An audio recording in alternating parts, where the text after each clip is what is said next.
Ka tuku mihi mātou a Bowls New Zealand, Aotearoa kia koutou katoa, ko tai, mai ki tēnei kaupapa, hui huinga. Hello and welcome to the Bowls New Zealand broadcast of the post-section round from the Burnside Bowling Club's Stu Buttar Peers. My name is Alex Reid. I'm joined in commentary for this one by Keith Setter, and we've had a delay in the start of proceedings, Keith, but it should be happy days. Yeah, look, I'm looking forward to the game coming up. It's going to be pretty exciting. I think, without doubt, it's going to have some high-quality bowls, and I'm looking forward to seeing how it all plays out. Absolutely. So we have a game of post-section between Mike Kernahan and Les Inch, who will be playing Kerry Becks and Paddy Stewart. You can see there on your screen, we're at the Burnside Bowling Club Stu Buttar Peers, and it's 15 ends with a kill that is replayed. And that is a bit of weather going on out there, isn't it, Keith? Look at that. There's some wind and some rain. Yeah, it certainly should make it a little bit interesting for the bowlers. I mean, there's no doubt these players are quality players, but with a little bit of wind, it can always make it a little bit trickier than normal. So the temperature, 29 degrees, feels like it's 31. Wind, rain.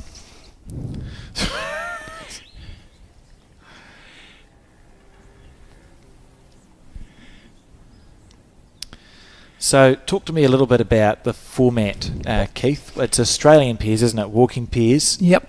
We've got a situation where the leads play two bowls. There's a crossover. The skips play the next two bowls. Then they cross over. The leads come back and play effectively what in a game of fours would be the third bowls. And then, of course, they swap back again, and you've got the skips playing the last two bowls. So an interesting format.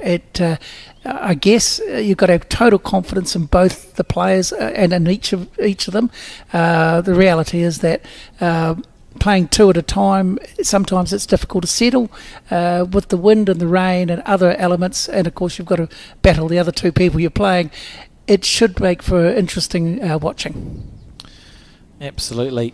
And with the wind and the rain adds that extra level. You can see the wind going across. So what that means on a 17-second green like we have at Burnside is that sometimes for no reason at all, your bowls are going to get blown off course, aren't they? Yeah, I think it's fair to say that anyone that's played any outdoor bowls, you're going to get affected. You've got to just take that and put it aside. The reality is that you take the good with the bad, and all you can possibly do is deliver the bowl, the green and the weight that you desire, and hope the elements don't take control of it.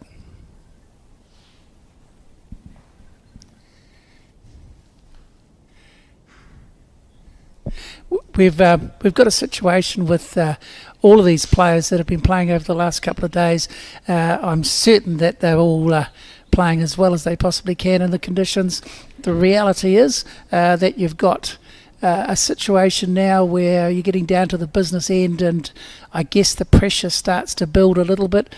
Every bowl becomes just that little bit more important, whether it be the first bowl of the game or toward the end of a game. So for me, it'll be interesting to see whether people take advantage of the opportunities there, or whether they just play it safe and take the ones that are there rather than attack, and maybe try to get a 3 or 4, which can break a game open. We're in a situation where it comes back to totally the bowler's confidence, and of course how they're playing the rink, and a little bit of how the opposition are playing at the same time. We should, however, be treated to some really top quality bowls from all of these guys, and we look forward to seeing whether or not they can continue right through the 2 hours and 20 minutes of playing the game, whether or not they keep focused, and whether they can concentrate for the whole game. And I must say it's an impressive start from the red-stickered team. As we see, this is Mike Kernahan here on his forehand. Very well known bowler.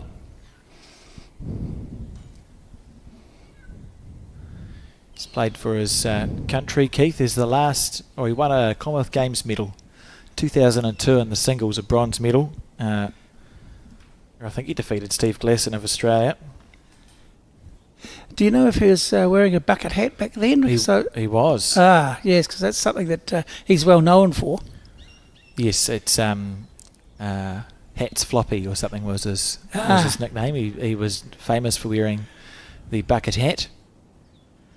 And just underneath the line there from Kerry Beck, so it is Les Inch and Mike Kernahan playing with the red stickered bowls and wearing the red shirts, taking on Kerry Becks and Paddy Stewart wearing blue shirts, Keith, and blue stickered bowls. That's going to be helpful to me. Anyone that's a little bit colourblind might struggle with that, but anyway. Red and blue's okay. Oh, is it? and you notice already that this is actually a really high quality end. You can quite clearly see that even though there's a lot of wind and there's other elements around, these people have just settled down, are playing really good quality bowls under the conditions. It's a very good start, very good quality start. Oh, certainly an outstanding beginning, isn't it? If you look at that, you've got red holding 2 on this part of the walking. As you explained, it's Aussie pairs, so 2-2-2-2. Correct, yes. So the players cross over quite regularly. You get your steps up in this one. Yep, well, they say you don't have to be particularly fit, but I think you have to be bowls fit, and this is one of those competitions where a little bit of personal fitness would go a long way, especially toward the business end.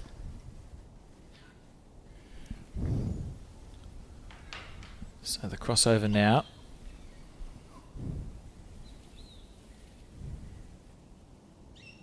We see Les Inch here on his forehand.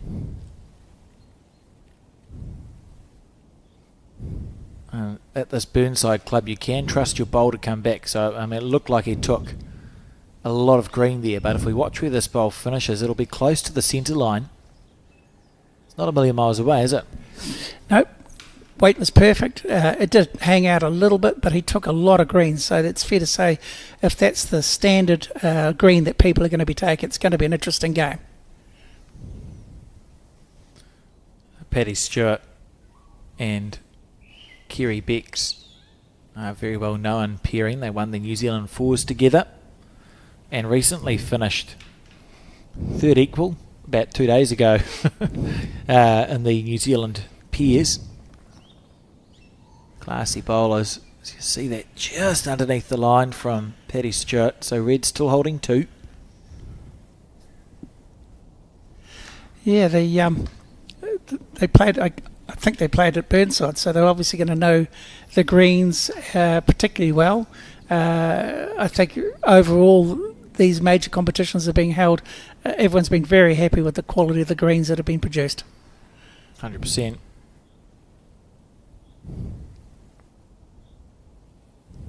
Oh, just getting bogged there. So red still holding 2, and I think it's been indicated to just drive the 2 bowls, Keith, based on the Kerry Becks' foot placement. Remember, if the jack is killed, the end is replayed. So this is not going to be a short bowl. Yeah, it's fair to say we've been caught out before, but it did look like every indication that was what was going to happen. Get out of the way! And he killed it. Oh, maybe not. Well, it was at some speed. I think he may have killed it. Kerry running in front of the camera, which is real helpful. Yes. Well, based on the body language of people wandering around, I suspect it's a replayed end. No, I'm going to say that it's somewhere in the ditch. Okay, we've got both sides covered. It's pretty difficult to know. It did look originally like it was going to go into the ditch, and then it went to back right is where it'll be. So if you look to the bottom right corner of your screen, it'll be in the ditch on the bottom right as you see it. Very near, I would say, the boundary peg. I'm going to have to bow to your superior knowledge, I guess. It looks like they're continuing to play the end, which is fair enough. I mean, it was a good shot because he was 2 down. Indication early on that they're happy to play aggressive bowls.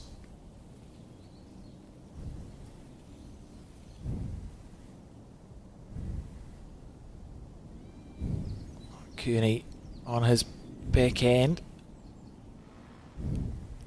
Oh, that's a reasonable bowl. I'd say it's probably a measure for shot between the blue stickered bowl and the red stickered bowl that we saw at the bottom of our screen, or that we see at the bottom of our screen here. And the bowl that took the jack into the ditch, is that going to be a counter still, do you think? No, it's sure off, I thought. Good bowl from Kerry Becks. Yeah. It's very hard with this angle, but at the end of the day, when all the bowls are played, we'll be able to catch up on exactly how it's all fallen. The best part of it's the suspense sometimes, Keith, isn't it? I'm out of my chair already, and it's only the first end. So, there we go. Kearney looking to make a correction on his first one, which Looks was quick. short. Is it going to pull up in time? Oh, he's landed. Oh, he bogged something. Oh, that's good. We can see the jack. There Yes. it is. There it is. So, in the ditch there, and I would say it's one red stickered bowl. So, Mike Kernahan holding the shot. You can see how close it was to a kill. Almost unlucky from Peter Stewart not to get the kill, to be honest. I think they're both at this stage feeling like they've had a slice of luck, because they've gone from 2 down to 1 up originally, and Kernahan's actually got the shot. So Goodness, everything's happened. yes, it's hard to keep up, isn't it? Right. And they're having a laugh about it, which is actually great to see, because the 80% of playing bowls is having fun. And those guys had a good old laugh about the whole thing, which is really good to see at this level. Yeah, good sports. Well, that's interesting. Oh, the jacks are going to stop. I was going to say, you don't see that many jacks overthrown at this level. So the Burnside pairs has been going for over 20 years now, in memory of Stu Buttar, who was the Bowls New Zealand head coach in the early noughties, and passed away far too soon. And it's seen as sort of one of the premier pairs events, and it's reflected in the fact, really, like you've got Australia regularly sends teams across. There are 2 Australian pairings, 3 Australian pairings, I think, playing at this year's event. Well, once again, we and I don't think we can make too much of this. The quality of the field is absolutely amazing. We are going to be treated to some great bowls, regardless of the conditions, and in spite of the conditions. I can imagine most of these people are going to treat us to some wonderful bowls. Absolutely. It's Bayleys, Stu Buttar pairs. 48 pairs teams contest this event. And I guess then the winners of divisions go into the playoffs, and the division of 1, 2, 3, that sort of thing, as per normal. Yep, it staggers through. And a loosish start on this particular end. Blue with the better head on the crossover, would you say, Keith? Oh, 100%, yep. They got the shot and something that's just past pin high, which is absolutely brilliant. Not the best start from the red team, but at the end of the day, that's the beauty of 2-2-2-2. You've got a chance with your second lot of 2 bowls to make amends.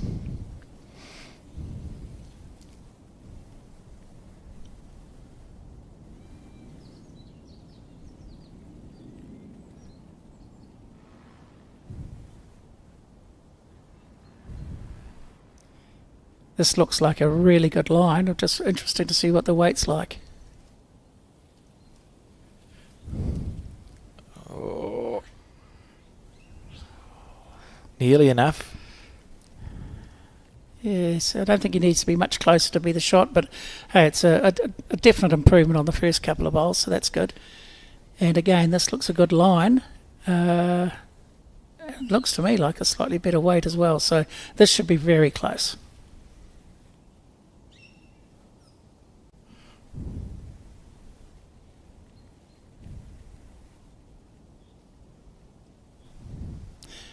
They're taking the backhand going this way.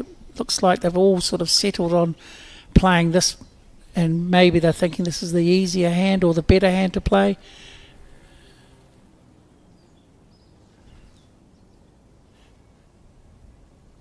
We've got a situation now where the blue has got the shot and possibly 2 shots. Unless this is a lot heavier than it looks, it's going to be short and narrow. However, there are 3 bowls within what seems to be a couple of feet of the jack, so it's a pretty decent sort of head. There's obviously a little bit of room for the next two players to get closer, and it'll be interesting to see who takes advantage.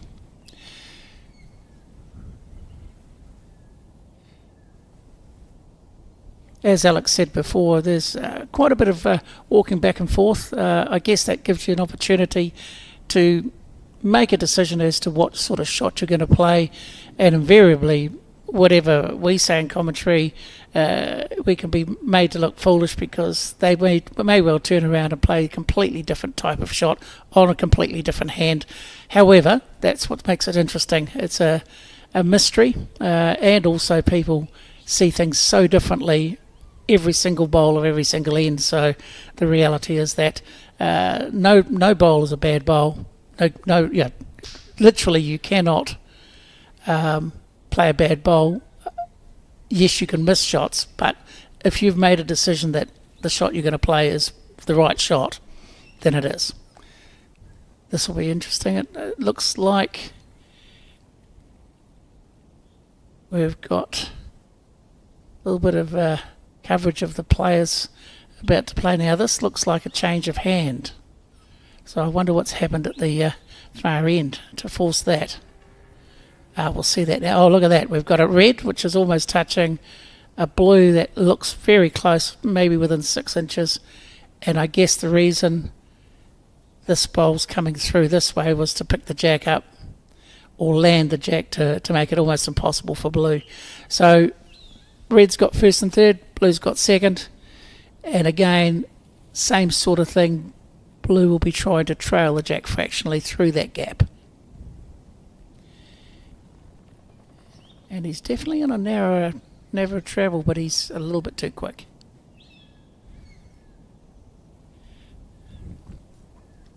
Still, it's interesting how those last 4 bowls have changed the way the head looks. We've got a situation where it was a little bit loose to start with, but they've adjusted very, very quickly, as good players do. They don't take too long to actually adjust and make a really great spectacle of the game. And in this case, we've got 4 very adept players who will, I think, be very, very close most of the time, given that they get control of their nerves and any of the conditions that sort of spring up, like a lot of wind and that sort of thing.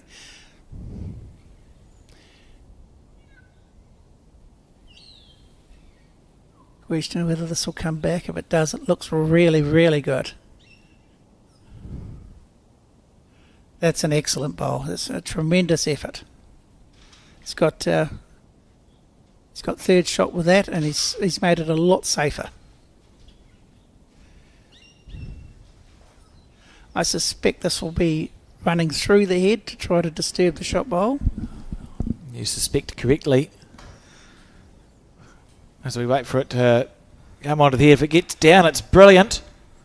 Oh,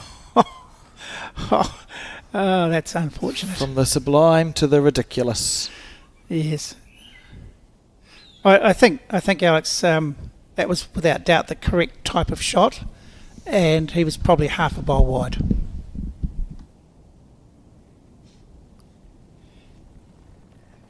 Now red's holding 2, so I guess he's going to potentially looking to kick for touch, knowing that there will be an aggressive bowl coming through with the next delivery. So whether he draws past to try to give himself protection, or whether he's drawing short to get in the road is again so many of these dilemmas that can occur when you're playing bowls, and we'll soon see.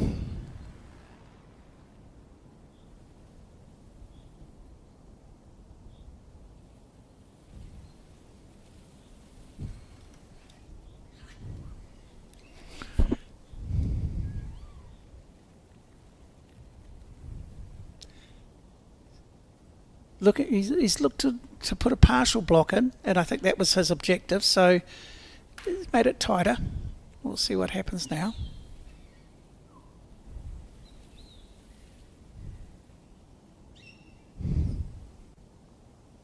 And that'll be 2 reds.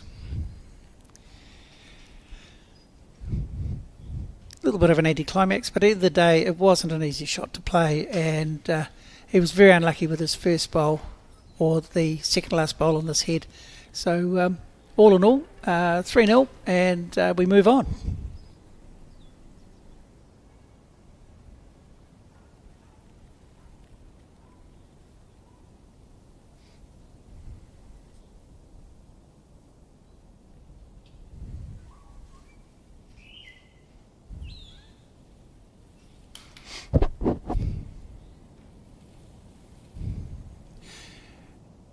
This looks like a still reasonably long end, but not as long as it can possibly be. So again, might take a little bit of adjustment, especially with the wind and other things that you've got to take into consideration. This looks like it's on a reasonable track, and a back bowl's never a bad bowl, so that looks all right to me.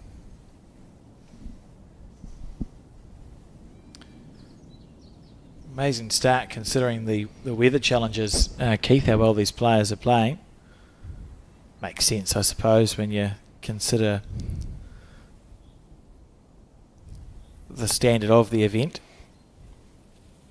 I think that's what Alex will go back to quite regularly, is that most people get a little bit sort of amazed about the skill of the players, but it's at this level, it's almost expected that you're going to play relatively well regardless of the conditions.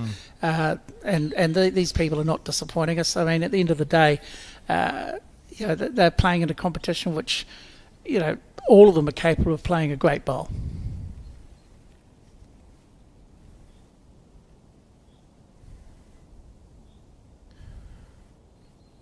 I was just about to say, is that a commentator's curse? But it's not too bad, really. Well, it looked a lot shorter than that to my eye, but he's played a pretty good bowl. He's got the shot out of it. And again, notwithstanding the conditions with the wind and that, I'm already pleasantly surprised how tight the heads have been, and I'm sure it'll continue. The reality is it does take sometimes a couple of ends just to get the feel, and as we all know, the greens can change over the course of a game, and the wind direction and strength can also change, which alters how people play.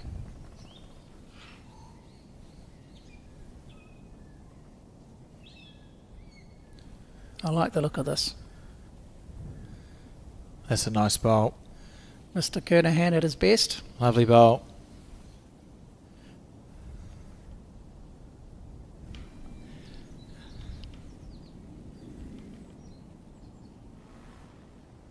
This line looks good if he's got the right weight. They are favouring the backhand coming this way, but I think landing the jack of the bowl was what he's after, and that weight was fine for that sort of shot.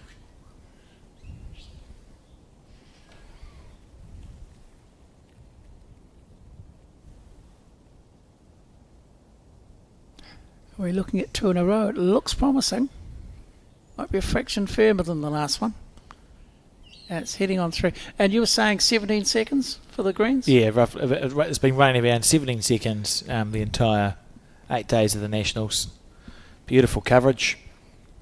Yeah, see, 17 seconds. In the good old days, I remember some of the greens up to 20 seconds, and they were just like playing on glass. Mm-hmm. Even at 17 with a bit of wind can be tricky.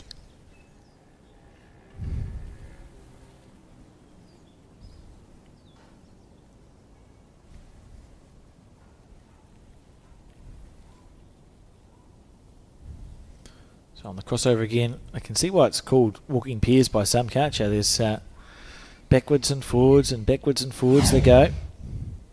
Look at this as a replay right on the jack from the red stickered bowl of Mike Kernahan. How many times has he done that in his career? Well, I wouldn't mind $1 for each time he has.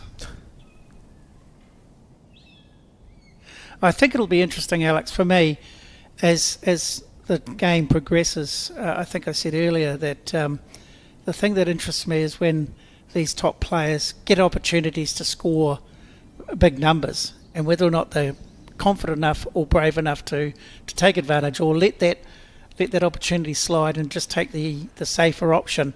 And many of these people I think, have got the skills and the confidence to play big shots when it's required, and I'll be interested to see who does it and when.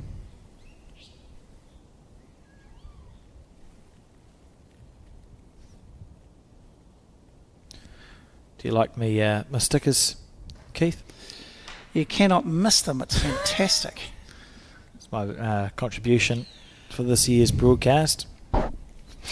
Tired of the small stickers, so Rob Ashton is the man who did them for us. They take up the whole side of the bowl, makes it very easy to see who's got what. Yep, and it certainly helps. I mean, it makes it a lot easier to identify who's got what and where, and that's got to be good for both ourselves, but also the people watching. It makes it a lot clearer. Ooh, that one might be just a bit tight, eh? I understand what he was trying to do. There's a little bit of a pulling the jack across to his last bowl would have been great. Landing the red bowls that are closest. You know, a couple of options there. And I guess now the other two will have a couple of opportunities to do something about it.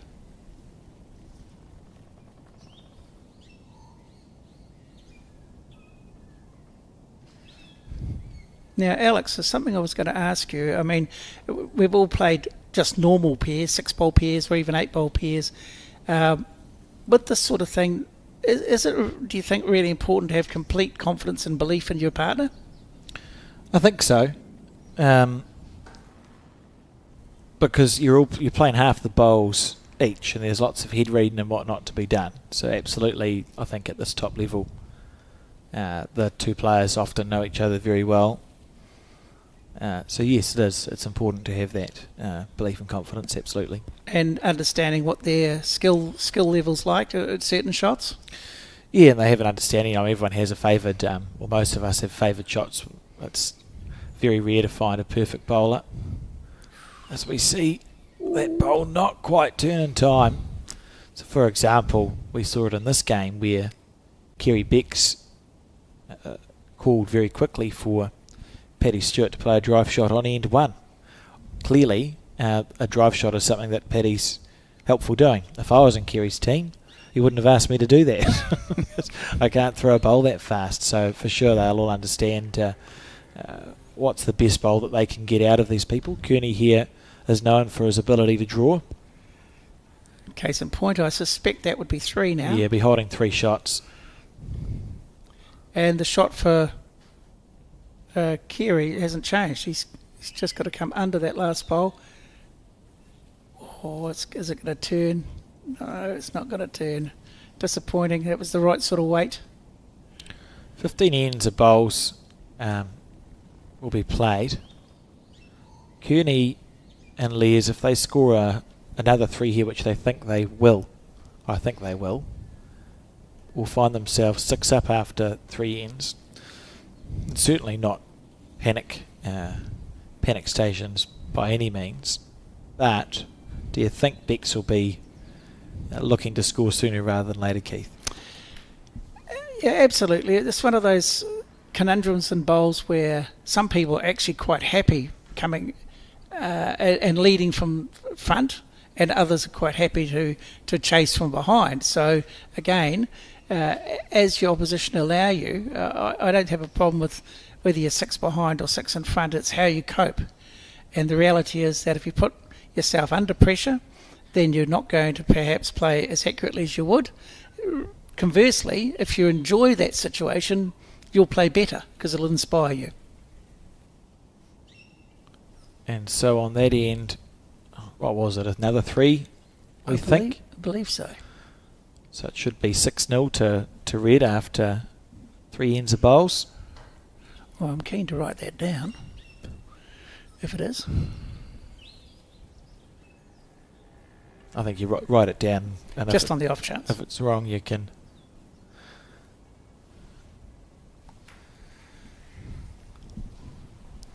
So we're looking at now playing the 4th end. The opening bowl's about 1 metre away. It's a pretty reasonable start.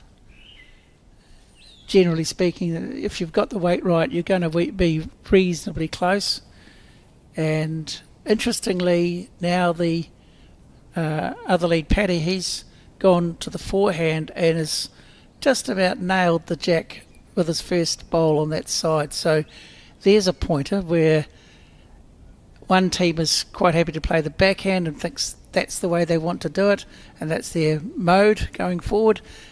The other team feels like they've perhaps been a little bit outplayed and have changed, and immediately it's created a great result.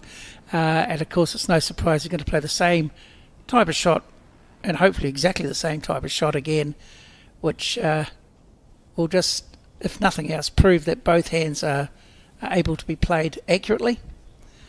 And it's just a fraction shy, but the green was absolutely perfect. Now we'll see what happens now, whether the red team is going to change their hand and follow that in, or whether they're going to stick to the hand they've been playing pretty well. As we said just before, it's 6-0 early on after 3 ends. This is end 4. And although 6 is a reasonable amount, so early on it's really not of much consequence currently. Mr. Kernahan has changed his hand. He's going to try to draw close on the forehand, which, as we talked about earlier, Alex, that is definitely one of his strengths over many years, is to draw close. Yeah, absolutely. He's very well known as a man with the ability to just draw the eye out of a needle again and again and again. It's Mike Kernahan, a lovely delivery as well. One of the very few left with a static delivery, so that's sort of a relic would be an exaggeration, but as a leftover was common in New Zealand when we had very quick greens. The nice thing to say is very little can go wrong with it. Oh, you watch him here. He's going to take a step and then he moves his arm. So all that's moving really is his arm for the delivery motion. It's not a flowing delivery. I want to say that that's almost Millie Khan-like. Very similar, yeah, absolutely, yep. And it was common in New Zealand when we had 17 seconds as a slow green. And 20 was normal. Because it makes it easier to not overplay your bowl all the time. Less things can go wrong. There's no body weight having to be pushed through. And when Mike was playing for New Zealand and went overseas to play at the Manchester Commonwealth Games on their 8 to 12 second greens, he changed his delivery and he stepped through it, because you can't deliver a draw bowl with just your arm movement on a 12 second green. Did he also change the weight of his bowls? Do you know? Yeah, they would have changed. Yep, they changed the bowls in the Northern Hemisphere, what we call a heavy bias bowl. So they would turn more on our greens, but pretty much what they turn on our greens over there, because it's a heavier green. Interesting, isn't it? Oh, there's so many tiny facets to the game of bowls that any one of which can change the result. But the fascination is to put it all together at any particular time when it counts, hopefully to win a game. And at this level, it's just fascinating to watch. For me, already, once again, we've got a really great grouping considering the conditions. And it's anybody's end this end again. We've got bowls that are, well, there isn't a bad bowl there. They've got back bowls, they've got bowls that are jack high, and they've got bowls that are close.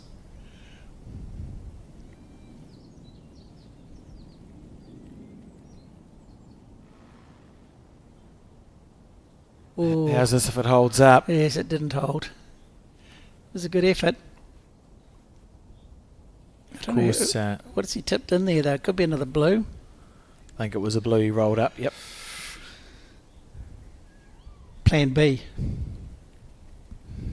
Or C. Oh, gust of wind. Goodness, you can see. Look at the tripods there, weighed down by quite some considerable amount of concrete. More kilograms than I wish to even acknowledge. Or try to pick up. Either.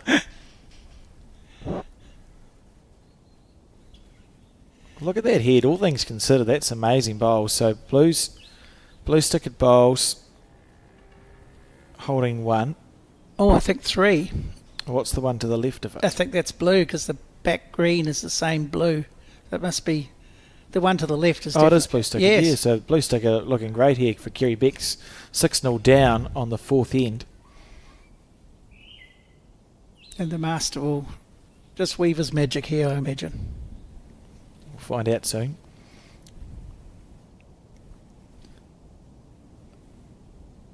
Oh, look at the wind. Get that one. And the camera. Is it just hooked across? That'll frustrate Mike Kernahan. It's still 3 down. An ineffective bowl. When he let it go, he would have known he was narrow there, I think, Keith. It's either that or he didn't expect that gust of wind. And that's the frustrating thing. I mean, I think we said at the beginning of the commentary, the wind can make all sorts of difference to what, when you let it go, a perfect bowl can end up being something that's turned a bit feral, and vice versa, something that you're not sure about, the wind helps. So this is going to be very interesting. He's stuck with it. He's got the same sort of bowl. No, he's gone. He's gone. Same result. Look at that. That is not something you'd normally see from Mike Kernahan. No, it certainly is not. And it's going to be a bundle here to Kerry Becks and Paddy Stewart, who were 6-0 down before this end. There's no reason to change. Just to draw the gap on the forehand is going to be more than good enough for another one.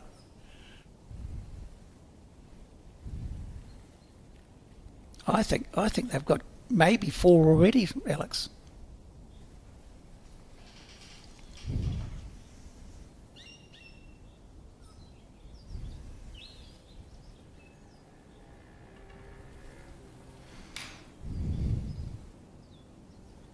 Steering this one down. He's turning That's his own a blue one in. stickered bowl. Yeah, that's going to be another one. That's going to make it definitely 4. Oh, how many have they got? I think 4. See, Mike Kernahan unceremoniously frisbee the mat back up onto the ditch, and it was indicated 4 there. The cricket 4 to Kerry Becks. 4-6 the score as we start end 5. And that's just a wonderful example of how quickly things can change. Now, how much do you put on that old adage about the first bowl effectiveness? Quite a lot. So it would be important for the Becks team here, the lead, to get right on the jack like he did the last end, just to put that little bit of pressure on the Kernahan team.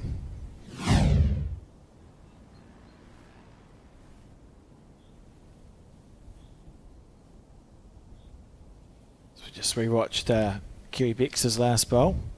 I think. So I was absorbed watching that. What did you ask me, Keith? I was just going to say, I think the wind caught that, Matt. Did it? Maybe. Now, based on what we've been watching, that green is perfect. It's just now the weight, and just a fraction past it, the green was perfect.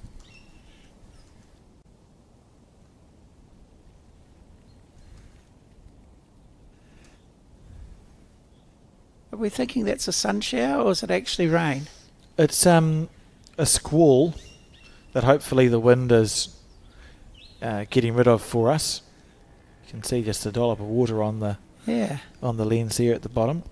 I'm sure it's. I mean, you can see the wind has been quite intense all day. I would imagine it'll blow the clouds away. Could be getting hotter. It's 29 degrees down there this morning. Yeah, the high 31 predicted. Oh, really? Long end.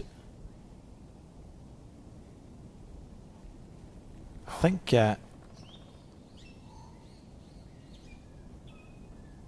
so we're on end 5 of 15, so this is the third of the way through, and literally 5 minutes ago we were talking about 6-0 and how things have changed just with one end.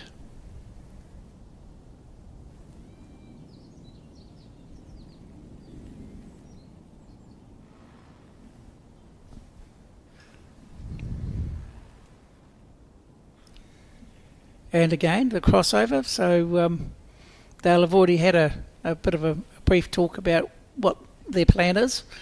I guess at this stage, getting a couple of close ones would be helpful. It's usually a good sign.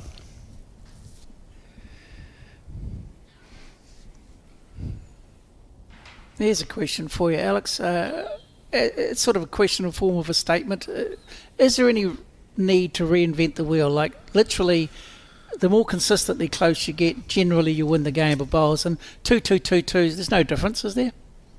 No, not really. It's that's a poor bowl, and Kearney's walked away from that a bit. Well, actually, it's a poor bowl, but that's when we talk about gusts and how it can impact a game of outdoor bowls. That's what we mean. He let that bowl go, and you know within 2 seconds that it's not going to be within 4 or 5 metres of the jack, because it can literally start turning the moment you let it go. And it doesn't matter if you've put it on the right track or not. It can just start going. Yeah, and ironically, the other facet of that is the opposition then went considerably wider, and it ended up being too wide because it didn't get the same gust. Kearney would have played this bowl exactly the same as he played his first one, and it's going to finish in a very different place. Yeah, miles difference, yeah. He's put that down a very similar line and a very similar weight. And you've got a bowl that's out of shot, or just in shot to our left with perfect weight, and a bowl that finished 2 metres short and narrow. And that's what the wind can do to you. Yeah, I think, and that's the salient point there, is that if you have a quick look at all of these shirts around here, they're all getting buffeted around, and that's the strength of the wind that has created this. And it's impossible to be certain when you let it go how much of that impact that's going to make. You can see there, look at how the wind is impacting on pretty much everyone and everything there.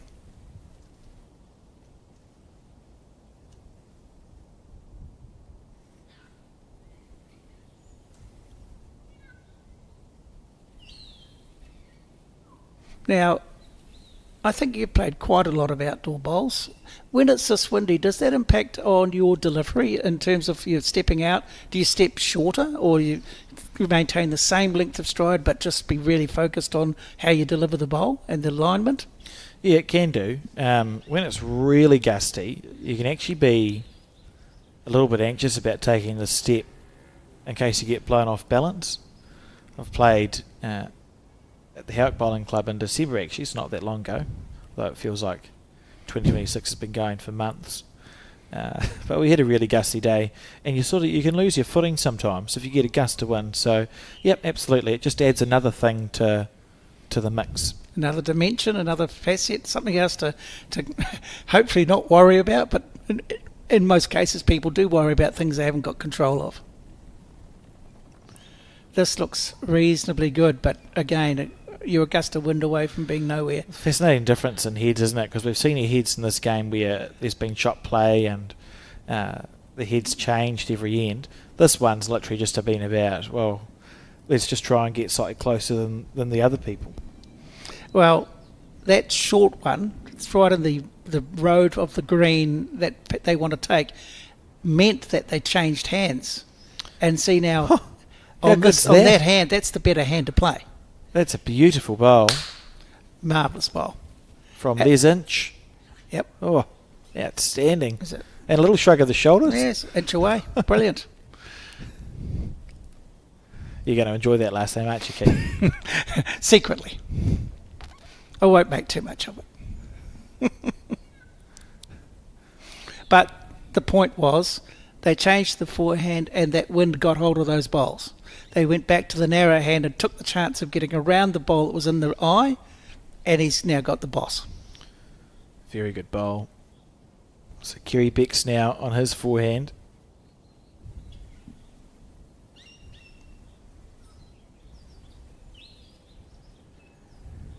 This just tracking really well. That's a great bowl. That's such a lovely bowl, isn't it? And it's going to sit down. Outstanding. Underneath the through the gap to Canonado. Is it too dangerous, Keith? Because Red's got second shot, but Blue has third and fourth and first. So there's a danger here. I think he's going to play it, though. Oh, I think it's there to play. And again, we talked about the confidence of these top players. If it's there to play, I think they've got to take an opportunity like this. I think he's going to be on the wide side. It looks like he's just taken it. He really hasn't been... and now the wind's got it. Yes. So he's looking just to Sit play it out, basically. through the shot bowl. Kerry, even if he doesn't get the shot, will just be looking to get another one there or thereabouts because he wants to make it feel even more dangerous for Mike. He's done a great job again. That's going to be third shot, I think. That's a really good bowl. May even be second the way it's coming in. First. Take it all back. What a shot. That's okay. Is there an opportunity to play with the forehand now? If you clear the front, try and follow Kerry Beck's down. Exactly what he's doing. And he's 2 down, so he really does need to be there. He can't afford to be reaching it, but he can afford to just land the bowl and all the jack. Giving himself a chance. It's a fraction wide with that weight, eh? Yeah, it was a nice way to miss that. But it's going to be 2 to Kerry Beck, so we saw a very indifferent end for the vast majority of that game, and then came a light. There's Inch drew the shot. Kerry put 2 within a foot, and we see the score locked 6 apiece after 5 ends. Well, it couldn't be much closer, could it, after a third of the game? No, literally couldn't be.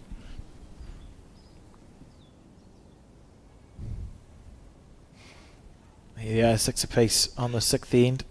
Sponsored by Bayleys, this event, and the jack placed on the 2 metre mark. Look at the wind. Good thing we don't have any media balls up today. Might turn into kites. Be fun. Well, it depends who you are, I suppose. I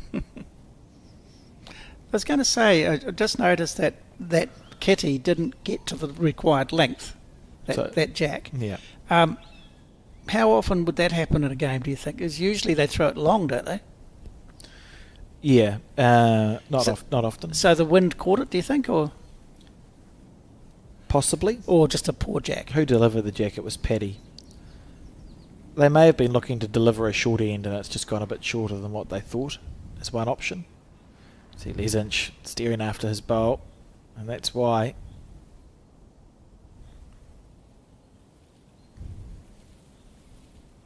All the results are available on the Burnside Bowling Club website, which I think, I'll just check before I tell you, is burnsidebowlingclub.com. So if you go there, they have the results for this 2026 pairs, and it's divided into different sections, divisions, for post section. So what we're watching now is post section in Division 2. Division 1 qualifiers, I can tell you. Aidan Takadua, Craig Merrilees, David Clark, Nick Buttar. Oh, it is Division 1. I've just misread this very clear. I'm very confused. It is Div 1. I just misread the Excel sheet. So excuse me. So this is a Div 1. So that's you've got 2 sections. 4 sections of Div 1. Oh, goodness, you just go have a look at the website yourself, people. And we'll know tomorrow. We'll know tomorrow. Try to ignore what Alex just tried to tell you. I've had a very long week in a bit, and I think my brain's just short-circuited. But my understanding, looking at what's in front of me on this not confusing at all Excel sheet, is that there are 4 sections, 4 Div 1 sections. So that's after you've played your qualifying, and they put them back into sections to play round robin. And the winners of those go through to the semis. Yeah, we're watching section 3 here of Div 1, where it's Kearney, Kerry Becks, so that's the game we're watching now, Caitlin Inch, who is, I think, daughter of Les, and Rowan Ware, who just won the New Zealand singles, are in that section. The other 3 sections of Division 1, Aidan Takadua, Craig Merrilees, Dave Clark, Nick Buttar, son of Stu Buttar, who the event's named after, Bruce McNish, who won a New Zealand fours, Jock O'Connor, Lance Tasker, who holds a New Zealand Gold Star, Sean O'Neill, who used to play for the country, and the final section of Division 1, Kaylin Hewler, Nathan Glasson, Paul Anderson and Richard Hocking. Did it make more sense the second time round? It's clear as mud.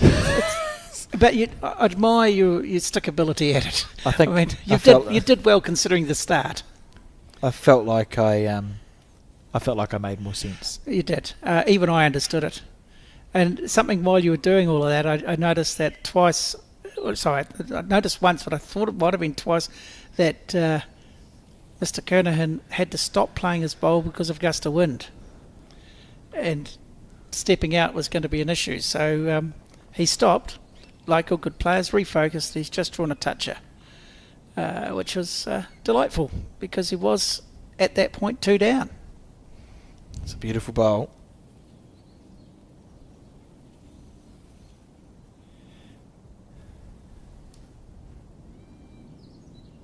I think that one loose end we've had is basically the wind really got up and played havoc, because 4 of the other 5 ends have been as tight as this one, and it's been some very good high quality bowls.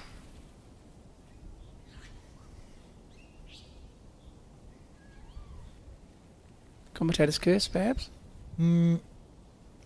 Yes. That's still not horrific. So what's the... You're a red sticker. Yes. You've got one. Yes. Would you be the forehand, which is to the left of your screen, or the backhand, which is to the right? Well, Mr. Kernan's just drawn the shot as a toucher around on the backhand. I can't see why you would change. Good answer. Yeah, he's finished under the jack as well, which means that you could still be 6 inches wider and still finish on the jack. So, white and green, it's a bit of a concept, but for bowls it's quite important. Oh, look at that beautiful line he's taken here. And if he's got the weight right, that is an absolute bomb from Les Inch. Holding 2. I'm in shock. I actually predicted one correctly. That's a concern to me. But anyway, no, that's good on him. Good on him for doing that. I like it. Congratulations. Yes, I feel honoured. So we see an aggressive bowl here from Paddy Stewart. How long is it going to hold on for? Needs to hold up onto the blue bowl. Oh, he could have back edged that in. That could have been a miracle result. So, I think fair to say that was the correct type of shot. Just the execution wasn't quite as good as it needed to be. And I don't see it changing with this bowl. I think he's played it once. Nothing's changed. He's going to play it again, surely. Yeah, you see, look how much that bowl's turning across with the wind. He'll get his partner to play it. Something Kerry has is a very good full-blooded drive.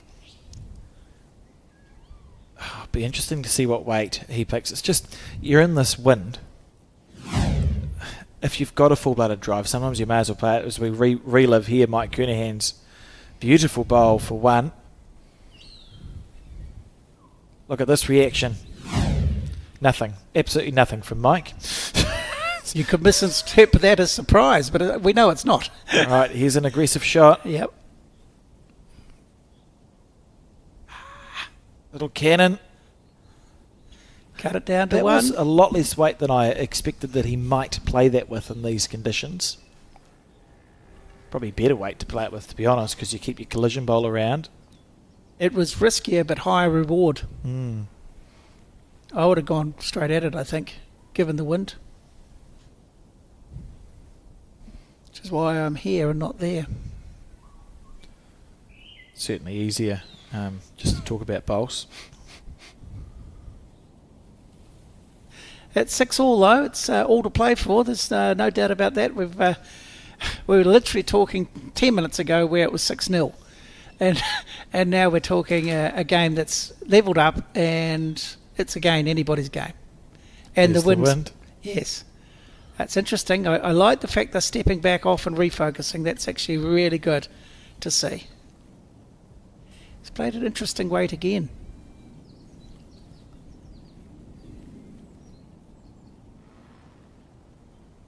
No weight, really. Trying to draw it, maybe.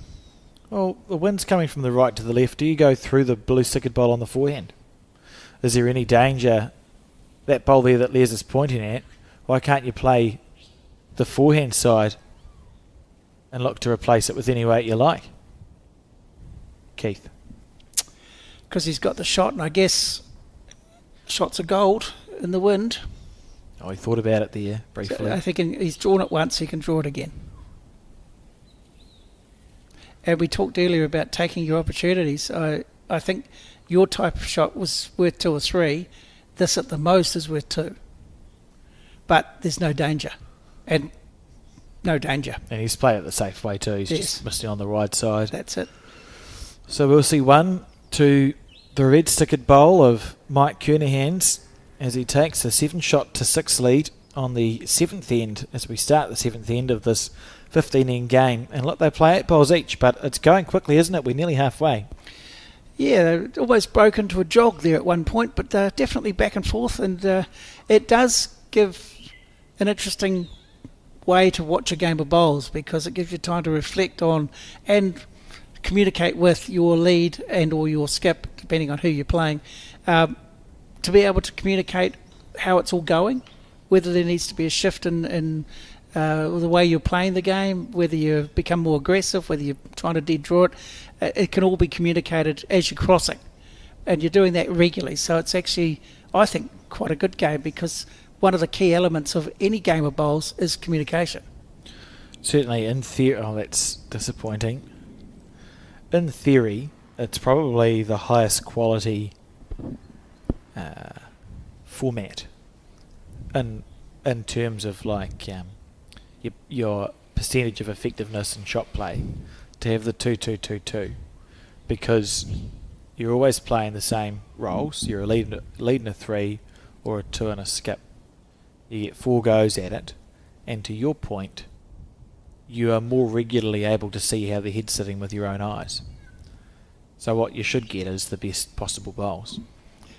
I think the decision making will be clearer as well. Communication's the key, but also just having an opportunity to say, look, from that end it didn't look like that was a great option.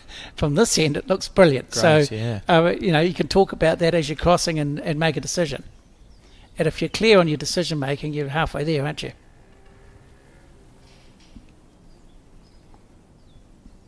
On the forehand,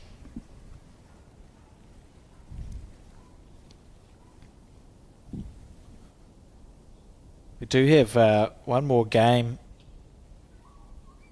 scheduled to be broadcast today, and then looking forward to tomorrow, Keith, where we will be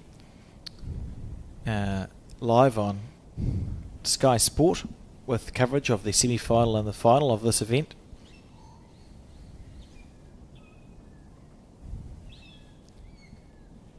Well, I'm completely invested in this game right now, but I can only imagine that things will ramp up even more tomorrow. The quality of bowls, the only thing that will affect the quality of the bowls will be stronger winds.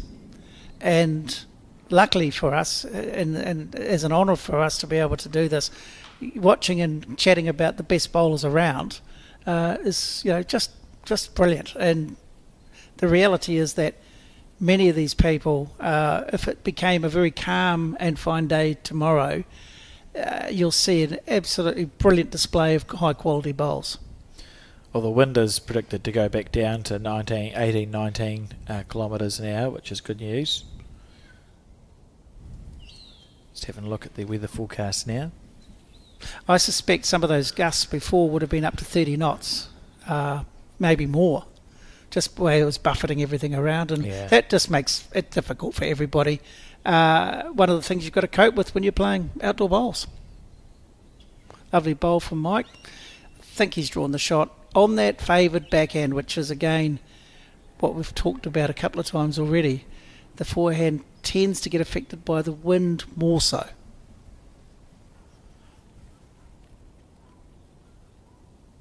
This is pretty good.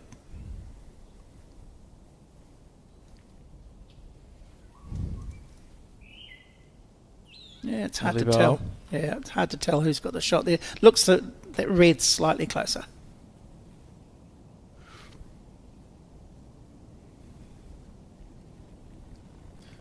I would favour the red for the shot. And again, a loose head coming in this direction, so there's room. Once again, I think we've noticed that this direction is the harder way to play bowls, and some of the situations have been put to the players because bowls have been left in the road. Having said that, I mean the red team are playing the backhand, which I think still, given the wind, is the slightly easier hand to play, and the blue bowls are playing the forehand because they've got more bowls on that side to be able to, if they happen to hit it in, they're going to hit their own ones in. So, there's swings and roundabouts. Backhand. I like it. I think he's wide.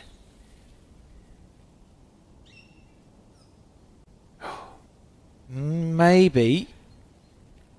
It's a pretty good effort. Oh, look at this. Down you come. Oh, Good shot.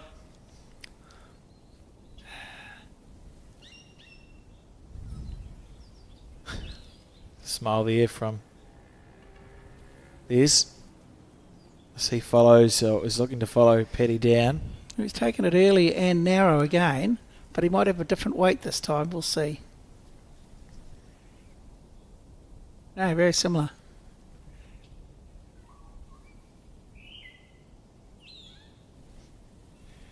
Wow. Don't need much of an adjustment. Same green, foot less weight maybe. Yeah, he looks like a similar green. Now it's just the weight with it. If it's the right weight, it'll swing back. If it's too heavy, it's not going to swing. Then there we go. That is the bane of all bowlers' lives. Weight, matching the weight to the green, I guess.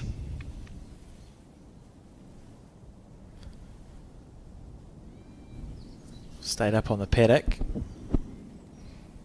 Yeah, Becker's bowl's not a bad thing to have. There is an argument in the wind that you're better to deliver shorter ends rather than longer ends as well, Keith, because there is less distance for the bowl to be impacted by the wind in. So often you see, if it's windy like it is today, players prefer those shorter length heads. This or shorter is quite nice. 2 metre mark, you can see to the left of our screen, a short head. The 2 metre mark, giving your bowl 36 metres to be impacted by the wind, as we see Mike Kernahan play a delightful an little bowl. Absolute bomb. That's fantastic. Yeah, just less room for error when it's a shorter end. It's as simple as that. He's got a look in his eye. A glint. Is it a glint? I would go so far as to call it a glint, yeah. So he's... Yes. Just trying to draw the shot. We've spoken about Kerry's delivery before when he's been on a broadcast, and he's very good and it's very consistent. But it's unusual in that he takes a different line to everyone else, and you can see it's where he lets go of the bowl. So we'll watch Kerry with his next one as Kearney looks to stack it up. That looks good. He's got the weight right. This is outstanding again from Mike Kernahan. And he doesn't. He does. I went with an early call there. I was quite pleased with myself. He does have the weight right. Yeah. Now, if it's 3, Kerry Becks may look to get rid of both of those. If you go it's only 2, he may look to go both the bowls. Kearney's last bowl is low of the shot bowl, so you drive Kearney's last bowl, your collision bowl is going to come across and get rid of the shot one. If you get something else square, you might kill the jack or pop it in the ditch. We're going to see full butted drive here. It's going to be quick, folks. For both the bowls here. For both the bowls, he's got them. Oh, how did that not get both of the bowls? I thought that was it. That was quite a magnificent attempt. I actually don't understand how there is still a bowl sitting there. He hit that. Perfect. That was near perfection. Yes. He's actually hit it too good. Wow. Well, that's worth the price of admission alone, isn't it? That's a great shot under the circumstances. Oh, unlucky, really. I can't believe he's not scored. It's a mighty effort. 8-6 the score. He literally, watch this, he literally hits it perfect. So you've got Kearney's 2 bowls. Now, well, just imagine. Imagine you got Kearney's 2 bowls, and then Kearney had one that was low. I think it happened. And Kerry hit it where he thought he needed to hit it. Well, from what you said earlier, and you did say that he's got a great full-on blooded drive. Oh, it was beautiful. That was, I think, a beauty. Yeah. And definitely unlucky not to have scored it on that end. See the score there, it looks like it's 9-6 on the 8th end. So did Mike Kernahan, was he holding a 3 before that bowl then? No, it's 8-6. Not according to the scoreboard. Ah. The one behind the players, Keith. I trust the screen. Perhaps too much I sometimes. could be wrong. We'll wait for confirmation on that. It's a lovely bowl there from Paddy Stewart. It's been a well-contested match, this one. Oh, look, there's been some really good bowls under the circumstances, you know, and people talk about pressure and that sort of thing, but the pressure is put on by yourself generally, isn't it? Mm-hmm. And see, there's 2 great bowls. With the conditions that they're playing in, brilliant bowls. Yeah, lovely stuff. And Paddy Stewart again.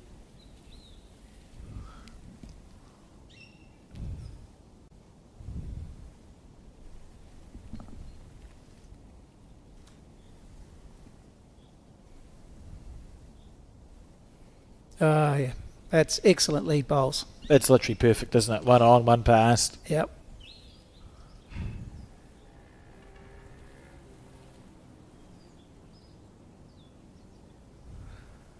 Walk back. See, and to my point earlier, they both had a quick chat then. It's about that communication, about the type of shot they're going to play next, and they've both got to be comfortable with it. It's 90% chance that Mike will probably draw something somewhere because there's no need to attack just yet. And they don't actually have position to do so anyway.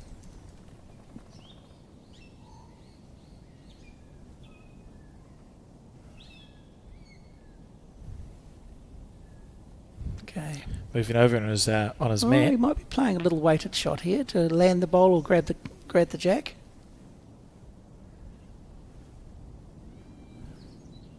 Doesn't need to be short, that's the thing.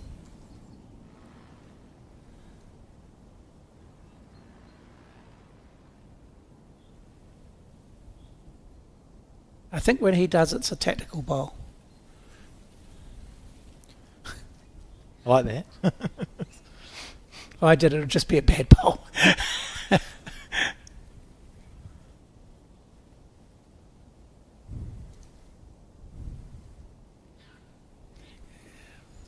It's a pretty small target on the backhand for Mike.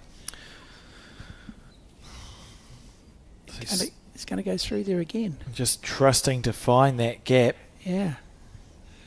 Around the front one, the very front one, and under his last bowl. It's a tough shot because you've got to get both perfect.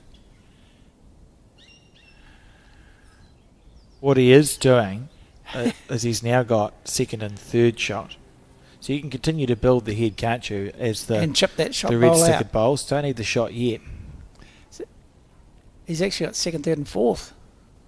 Yes, correct. And Still. no change. And it is 9 shots to 6 as far as we can ascertain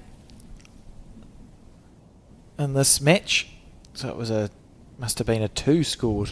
Which was interesting because Paddy did indicate they were only 2 down. And one disappeared. Yeah, but 9-6 the score. Makes Kerry even more unlucky. Although I suppose if he got rid of the 2 bowls and still been 1 down, he wouldn't be thrilled. You can see the 9 there just to the left of your screen. I can see the 12. That's the other game. Don't confuse us further. Right, so look at this. He's pushed it right out, and then it's a question of, well, when is the wind going to blow? I think that's for later on, isn't it? In case he gets the jack when he tries to chip the shot ball out. It's not. Yeah, it's useful. It's useful to be missing past. Absolutely, 100%. Yes.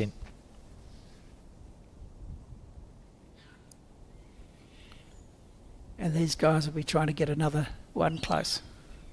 I think have successfully done that. It's going past, isn't it? Oh, lovely effort. Would have been exciting. Part of you thinks, yeah, this is a good call here from Mike. So he's asking Les to reach through on the forehand.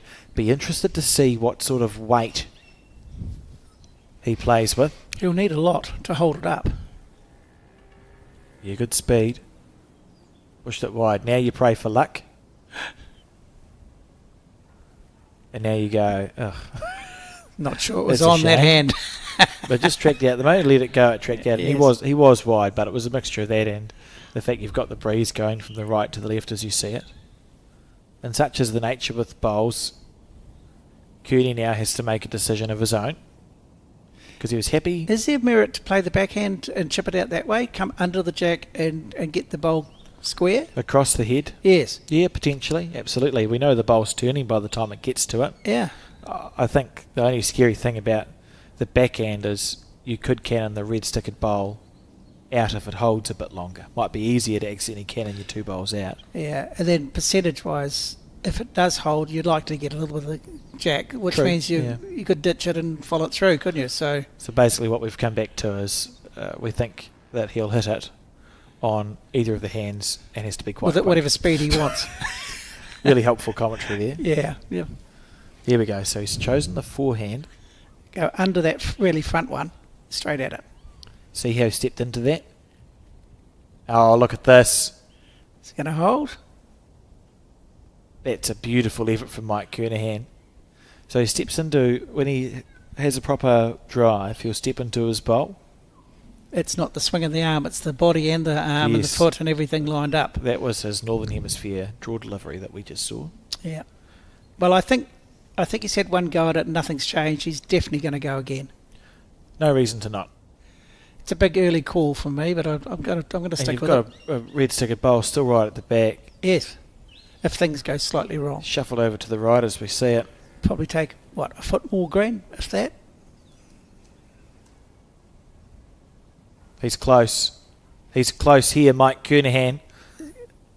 He's chipped it out. Yes. Good He's got bowl. two. He's got two. Well done. That's a great bowl. Cannon square through the bowl. Got rid of his own closest one because they had third and fourth shot. It was okay. What a lovely, lovely bowl that was.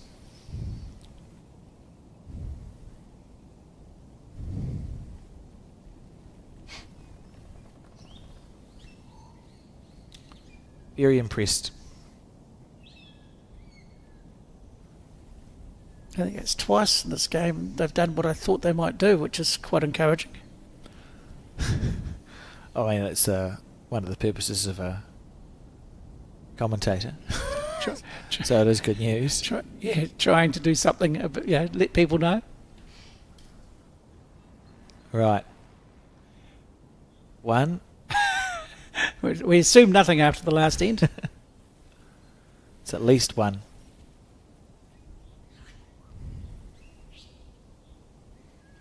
It did look like two, though, didn't it? Earlier on. We thought it was. But you know what? Thought.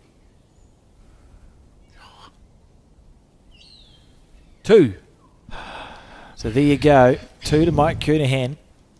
The score now 11-6. After 8. After 8 ends. So we're on the 9th end.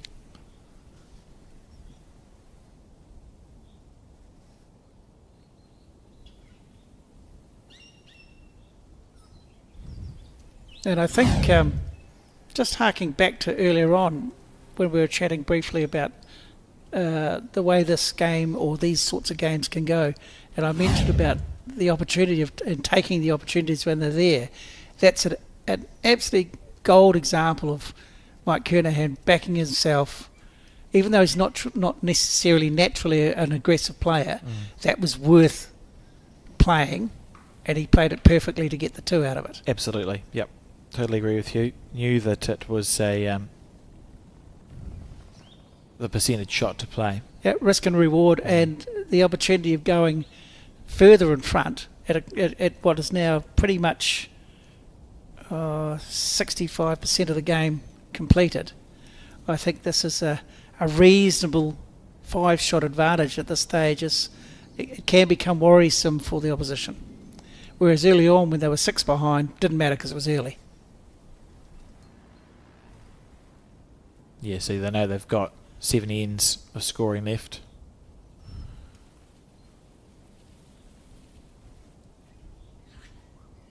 And when they were 6 down earlier on, they had 12 ends.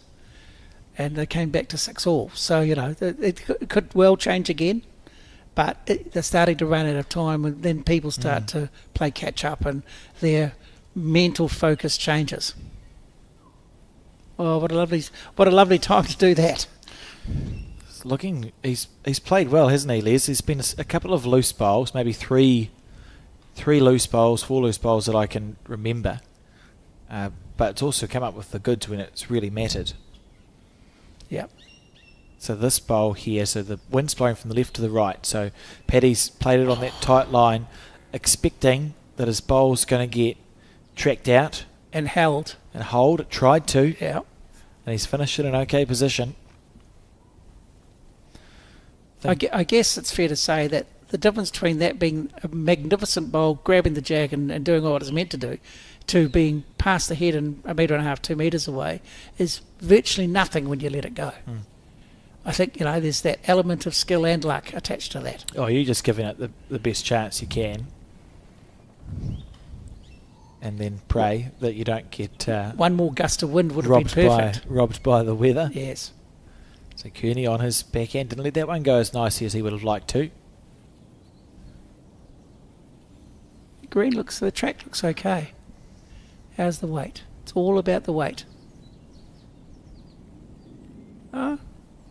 Well, it's actually quite a good bowl, holding 3 now. So that, as you say, Keith, they're beginning to build that pressure up, and it's at a time in the game when you don't really want to be... Kerry and Paddy won't really want to be more behind than what they are at the moment. 5 is very chaseable. If they drop a 2 or 3 here, you're starting to go, is 7 or 8 shots in 6 ends doable in these conditions with how we've been playing actually achievable? And the answer is probably no. So they then, it's not so much panic mode, it's just that it comes down to the mindset of we're chasing the game. Mike's taking a bit of green there. Yeah, he didn't want to be narrow. And he wasn't. No. Good weight. At least he's confident to miss wide, I suppose. It can be a very frustrating thing as a player to consistently miss on the tight side. Looks to me like he got a bit of practice on rink 7, so that's quite helpful for later. Kerry played that well, but still out of the count. So it's 3 red-stickered bowls at the moment. I wonder what this conversation is. Keith, what do you think? Get more bowls close. I think that's the guts of it, and that would be helpful, wouldn't it? Can't argue with that. Sound logic. It's is it now the time of the game where you start overthinking what hand you've been playing or the types of bowls you've been playing, or is it just stick to what we know? Someone needs to pick this bowl up. That's a very good question. I think if you're the trailing team, or if you've had a bit of trauma in a game like this, it can be hard not to double bluff yourself. Change something? It can be hard to not double bluff yourself, I think, and to have that confidence this to is play the bowls. Absolutely brilliant bowl. Maybe that was the conversation. Just draw one close. Well, it doesn't get any better than that, does it? He's literally just drawing a front toucher. It's quite good. Beautiful bowl. Believe Kerry and Paddy play a bit of their bowls out of the Hamner Springs Bowling Club. Hamner Springs Bowling Club is a wonderful success story. Made a comeback to the world of bowls, have reaffiliated to Bowls New Zealand after a number of years in recess, and a thriving bowling club now at Hamner Springs. It's wonderful to see. And after a hard day's bowls, they can go to the hot pools. I can think of worse places. Absolutely. Worse places to be. beautiful township, That'll be one of their major sponsors, I imagine. the Hot Springs. You'd hope so. Yeah. So Paddy switching to his forehand. He's already done one toucher. I'm sure he's trying to do a second. First toucher was on the backhand. Yes. Oh my God. The game's easy. Another toucher on the forehand, but he's one down. Can you imagine that? You draw a toucher on the backhand, toucher on the forehand, and you're somehow one down when you're finished. Having said that, if your ethos or that conversation was get more close, he's done very well. Can't argue with that. And the good thing for the Bex and Stewart combination is that they've got a bowl on each side of the head, and they've got a couple of bowls past as well. So we know Kerry's happy to get the drive out. You don't get punished for a kill because it's a replay. There's no reason to not be going at the speed of light towards the shot bowl. I think the shot bowl needs to disappear if that's the theory, and I believe it'll be in the thinking, and for sure. Mike Kernahan will know that as well, so this is just about trying to get another bowl there or thereabouts and make it harder for Kerry Bex. Give his bowl a mate. Not sure that's coming back. Right. I think we are going to see Something we might need to replay and have a look at again with an ounce of luck. It won't be short, although he's not doing the full-blooded. Fascinating. This is a fascinating decision with the weight. Maybe he's looking to just turn it out 3 rolls, and he thinks he can play it. Oh, that's not bad. Oh, if you're good enough to do that, why would you drive? Wow, that's great. Yeah. One more. Oh, he got the shot. But that's very unlucky. That's a better bowl than holding one, isn't it? It deserved better, yes. Is that what you were trying to say? Yeah, it's what, Yes. that's what I was trying to say. Yeah. Lovely effort. So hard to play in these conditions. And it will just be the one, I would say. Yeah. So what does Mike Kernahan do now? Keith, what would you play? Wow, the bowl's past the jack. I think it could disappear, but Mike's very much a draw bowler. He'll try to draw the shot bowl. Plus, he's 11-6 up. He doesn't need to do anything risky. I need the Bowls New Zealand cattle prod for Les.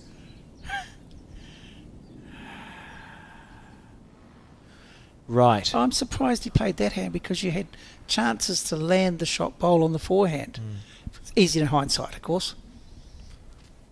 So now it's about a bonus bowl for Kerry Bex here. Oh, because they're 5 down, rather than draw for 2, turn that bowl out for 3 or 4. I think that's what the gesticulation was about. Yes. The risk is they slice the jack on the way past. It's on the backhand, is he? Yes. So he's looking at red stickered bowl that sits at 3 o'clock To to get the them, jack. get that, and then the one past as well, directly behind the jack. Oh, eek. Eek. It's what you call a well-timed gust of wind there for Kerry Bex, who was underneath the line but survived, and it's 1 to them, so the score 7-11 as we start end 10. End 10 here of 15. So 6 ends to go. And Bex and Stewart stay alive. We said they needed to score on that end to have a realistic chance at staying in this game. So they were trailing by 5, weren't they? And that's salvageable. I think now they could probably afford to drop, and not a big number, but maybe one more end, and then they need to be scoring 4 of the next 5. And if they don't achieve that, they're going to be under score pressure in terms of the scoreboard. Just might have got a gust, eh?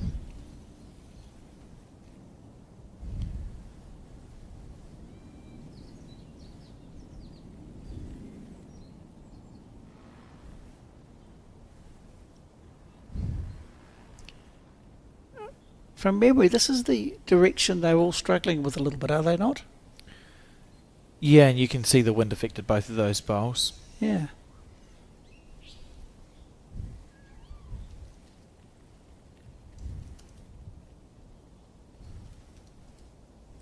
Seems a better weight. Yep, that's a good bowl. Good, better bowl. Gave it a chance.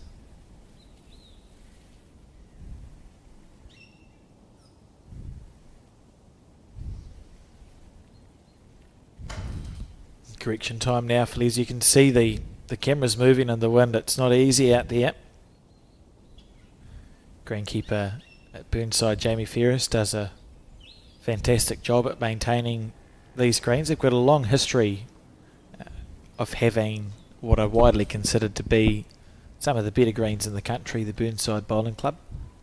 Well, considering the amount of wear and tear they've had over the last 10 days or so, and now it's a real reflection on how great he produces these greens. Oh, you can see how well they've been looked after. There's great coverage all the way through. No patches. They'll all play about the same. They've got a contraption that he uses to flood the green sometimes that he found in the shed, apparently. It was created in the 80s or 90s by some university students to flood the green. Yeah. Goes into the middle and it's like a halo of water comes out of this Waterfall type contraption, a big circular thing? halo thing in the middle of the green. It's quite cool. Yes, well, it's fair to say these greens would soak up a fair amount of water. Certainly do. You know, it's been just over 100 years since we first had a Cotula-based green in New Zealand, Keith. It was the Westport Bowling Club in 1923, when we used to have grass greens in this country, had a weed in their bowling green and couldn't get rid of it for love nor money. They'd accidentally put it in when they had put some seed on in the topsoil. Couldn't get rid of this weed, and it just sort of like spread all over it, and they thought, oh well, let's just see what happens. So they encouraged it. And it ended up being the way to go. Discovered that it made an almost perfect surface for bowls. 1923. A water weed that is found in the middle to the bottom of the South Island. Now look at us. Good that you know these things, Alex. I like it. Plenty of people out there wouldn't have a clue about that.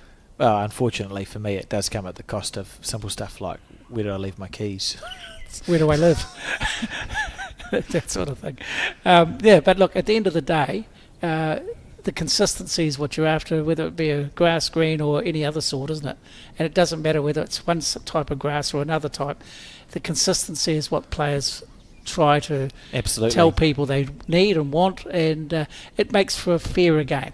It's interesting too, and Burnside isn't an example of this because it's green. Not only do the Burnside greens look beautiful, but they play well. But a green actually doesn't need to look perfect to play very well. Greens like being played on. Burnside Bowling Club, lots of corporate events, lots of bowls, so the ground is compacted down, which means that the ground is quite level, so it gets played well on. Is the speed of the green crucial, do you think, in terms of, I guess, depending on the type of player you're trying to encourage, whether it be social or whether it be a competitive team? Yeah, I think you'll find most bowlers will enjoy the speed that we're watching now, or very slightly slower. Between 16 seconds? 16, 17. Something like that. 18 at a push is a really nice speed because you can play the full variety of shots. Could try the air from Paddy Stewart. I think they're still holding one though, which was good. But my point was some of the nicest greens I've played on look a little bit patchy, but they're played on so much everything's compressed down, so it doesn't really matter. And the greenkeepers know what they're doing in that regard. As we see Les Inch now on his backhand. He's got the right line, he says, as the wind gets it. Look at that go. That's just a gust. Literally, as you started that sentence, it was fine. And then, as you finished the sentence, the gust of wind had stopped it. It actually was. Yeah. There was nothing wrong You're a with little that. unlucky, and I feel sorry for you. Thank you. So down to the last 4 bowls of this end. As we said, we're getting to the business end now. And although none of these bowls are more important than the earlier ones, it's just a little bit more on it because the blue team really do need to continue to score. Yeah, well, they have been reducing. You've got that ever reducing amount of ends left in the game, don't you? So the pressure changes in that way. Did you keep an eye on the time? Are they anywhere near the 2 hours 20? They'll be fine with the time. We started at 11:20 something, 11:30. Yes. So we're going for an hour and a half. So you've got 50 minutes left, 7 minutes in the end. Yep. That's fine. Should be fine. Oh, he's attacking it, Mike Kernahan. And he's guts the jack. Oh, but look at this. Collision bowl's gone out of bounds. So he's unlucky there. So he's put the jack in the drink, right in the middle of the rink. That rhymes. But his collision bowl... Do you think? His collision bowl's being taken offline by a short one. So he's pretty much reset the head here. See a blue-stickered bowl of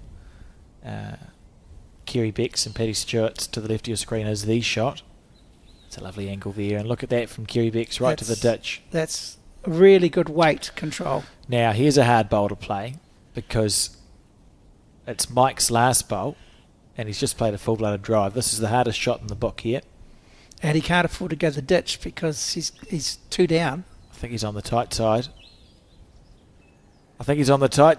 Oh, he's got bogged. That is just gutting as a skip. You can see, well, the hands on the head to keep the bucket head on. But disappointing from Mike Kernahan, who binned the jack. We're waiting for confirmation, but he's dropped at least one. Well, it's at least one. I would suspect it might be a 2 or a 3 because Kearney's collision bowl, the one that he hit the jack with, got ricocheted off the rink. Didn't seem to be too many other reds hanging around, did there? He was backing his collision bowl to make it into the ditch, I feel. And, you know, it's to me, it was a surprise he went that speed. He was only 1 down. So just when you think you've got a great player, got him pegged as a draw bowler, he plays that shot, and he played it perfectly. He was unlucky. Really. Yeah, he was very unlucky. But it's just out of nowhere. Suddenly a bare jack became an aggressive option. And yeah, it's cost him something, but at the end of the day, he could have easily ended up at the jack next to the bowl and scored. Do we have any idea what the score was there? Yeah, we will. When it comes back on screen, we will know. Helpful. I would take a punt and say that it was a 2, is my guess. The players are preoccupied with try not to lose. It was more than a 2. It was several. Goodness gracious me, it was 4. a 4. That's why Mike was looking so disappointed. So he's 1 down. He's tried to go jack in the ditch. Got it good. Unlucky. Bowl shears off out of the rink. Kerry adds a 4th shot. Mike switches to the backhand. Bogs on some short ones. Probably thought he let it go quite well. Got a gust of wind. Bogged on the short bowls. Drop a 4. And now we're 11-11. On the 11th, yes. Out of nowhere, this game has tightened right up. Well, that's twice so far in this game. We're 6-0 down and we're then 6-all. We're 11-6 down and we're 11-all. And people, that's why this game is amazing. I mean, we could have said early call, you know, you're quite a way behind, you're under pressure, one end, and you're back in the game. I'm a little surprised it was 4. Yeah, I think ultimately, Kearney's been pretty unlucky. I wouldn't be surprised if, when he binned the jack, his collision bowl on its way out of the head probably knocked 1 or 2 chipped another couple in bowls up towards the ditch. That's just the worst it could possibly have gone, really. So they have to just move past that. Yeah, I think it's forgotten, isn't it? If you're Kearney, you forget about it and say, well, that sort of thing happens. Let's just refocus.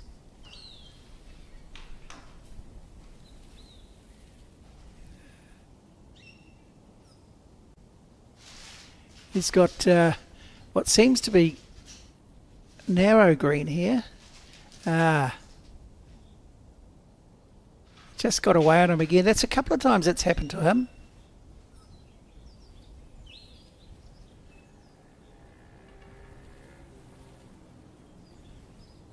This looks a really good green if the weight's right.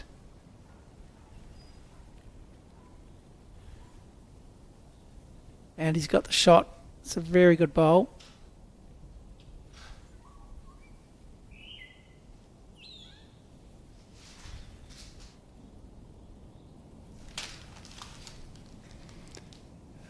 Mr. Kearney's got the green this time. He's got the green now, the weight. Ah, no. It's just swooping across now with that wind.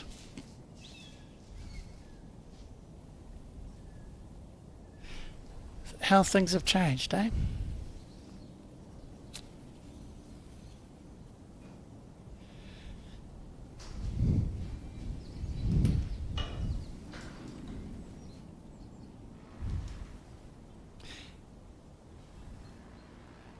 I think the Blues have definitely got one shot on this end. It's the more difficult end going this way, so they're all struggling a little bit. But again, as the tension grows, it's a lot harder to be consistent. You've got to trust a whole lot of dynamics in your delivery and your routines that you just got to trust that it's going to work.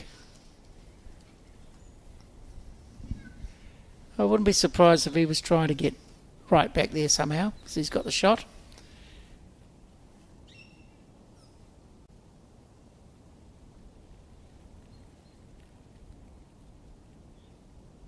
And playing the backhand, is he going to get the gap? Oh.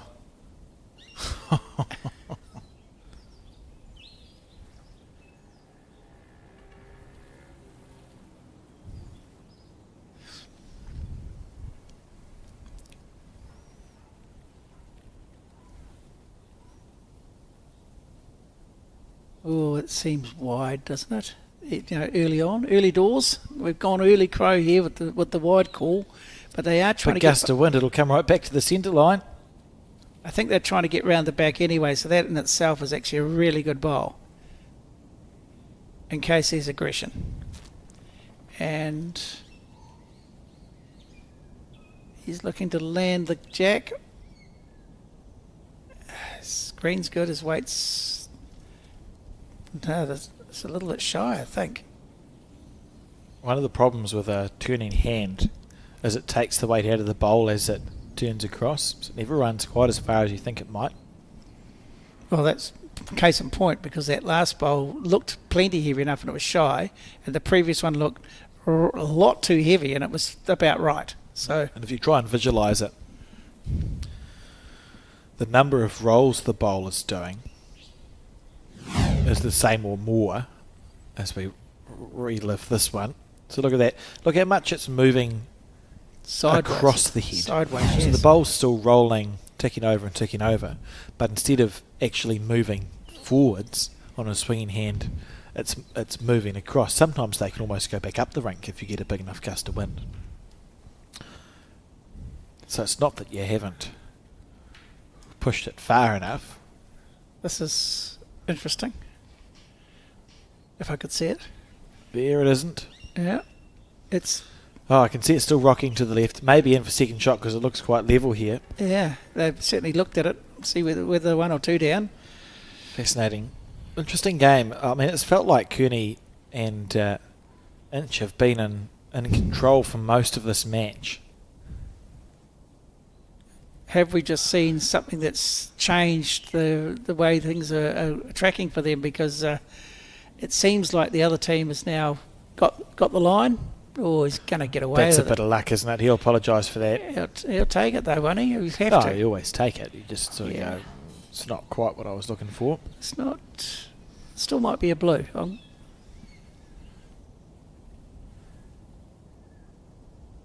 Although we were led astray earlier, weren't we? So nothing's for certain.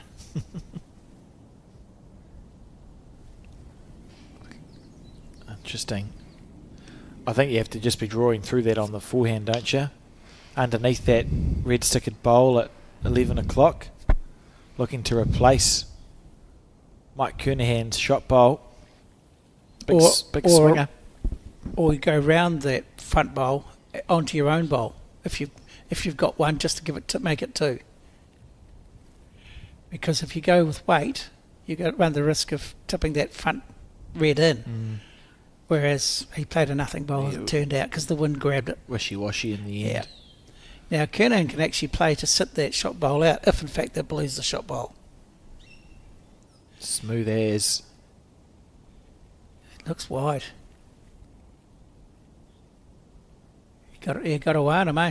and is wide, so the measures are out. Well, I think I secretly said to you I thought it favoured a blue. We'll see, eh? I think it's one red, Of course you would.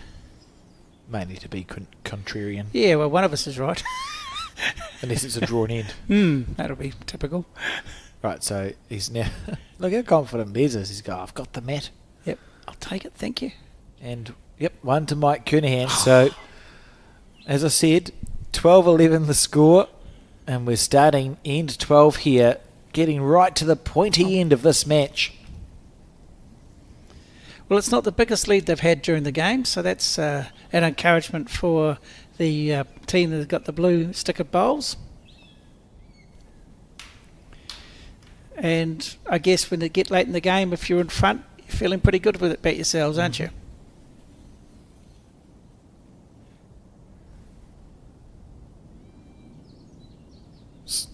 Certainly still anyone's.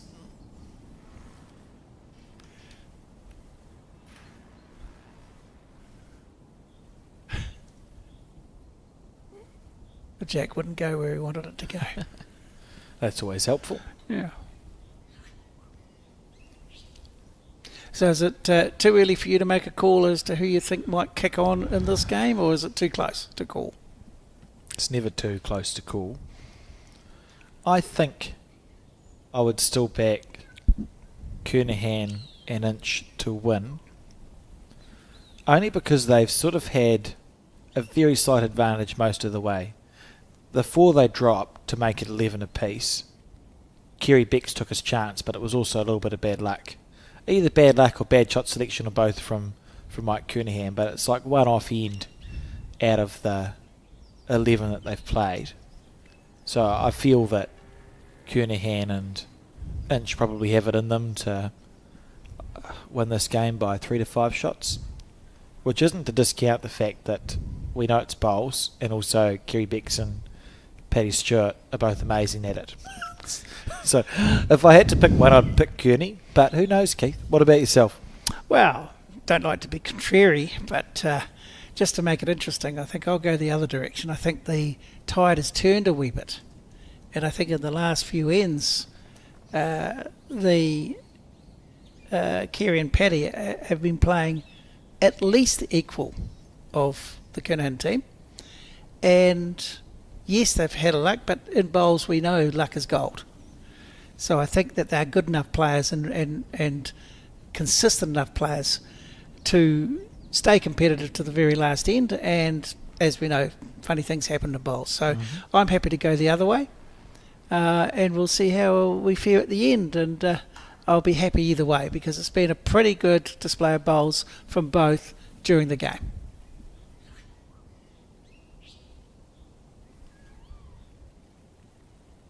Commentator's curse. Isn't it typical? Maybe he was trying to put a block in. I don't know.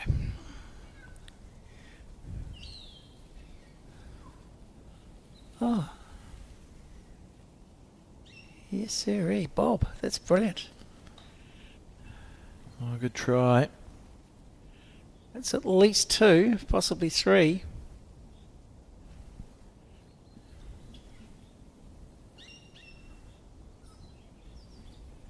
Aggression. Oh, yeah. attacking again. Yes. Beautiful on the back end.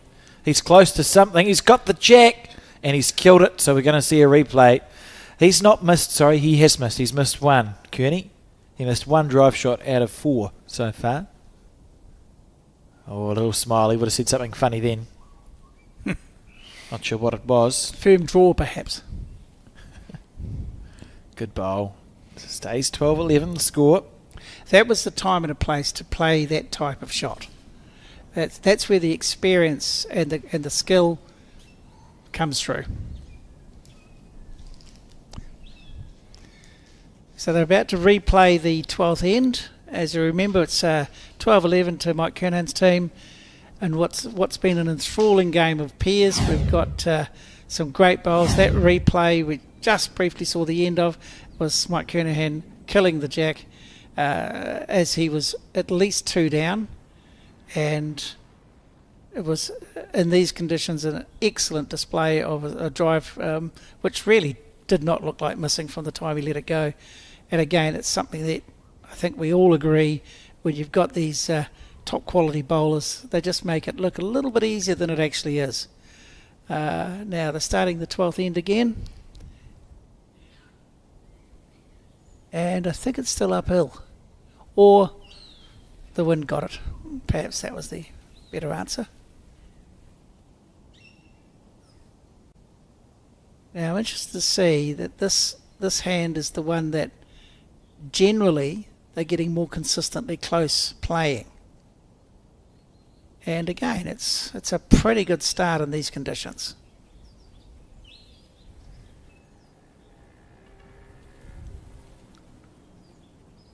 Just a little bit quick, but the green was pretty good. Yep, behind. Green's perfect. Oh, 2 metres behind, 2.5 metres behind. Nothing wrong with that. And Paddy's played this hand really well coming this way. He's been consistently, I think of the 4 bowlers, the most consistent coming this direction on the forehand. And once again, he's just played 2 really good bowls. Skip will be thrilled to bits with that. It's steady stuff, isn't it? Well, I think he's cottoned on to the fact that hand suits his delivery and his bowls. And he's just not having to worry about the wind getting it. It's just consistently getting closer than the opposition. We talked about that maybe 3 or 4 ends ago about how, get more bowls closer. And it seems to be that that's what their team is now consistently doing. Having said that, I mean, it's anyone's game still, without any doubt. Interests me that Mike goes to forehand too, because I think that is the better hand to play. He's in the area. He's just going to be a bit shy. Green was great. And he's got his correction to make. This is where pressure can start building in this game. If Kerry can draw another good bowl here, hold a good 3. Mike's going. Might be seeing the drive again. And he has. That's just delightful. Yeah. I wonder. It's not low, so he shouldn't hit it, but he might. Yeah, he might do a lot of things. I think it's a firm draw, don't you? Just to reach and land. Yeah, he's narrow. He's played a bit of weight. Looking to trail or land any of those blues. He could be unlucky and go through the gap here. Oh. Great try. Great try. It's exactly the right type of bowl, and just no luck. Apart from a bit of bad luck, perhaps.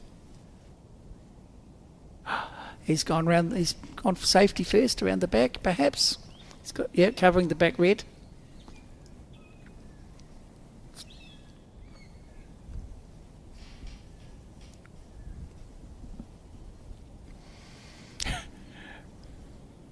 More bowls closer. I think that's still the what they're trying to say. Wise words. Well, to be fair, they're the team that scored 2 4s in this game. So they must have got some bowls closer.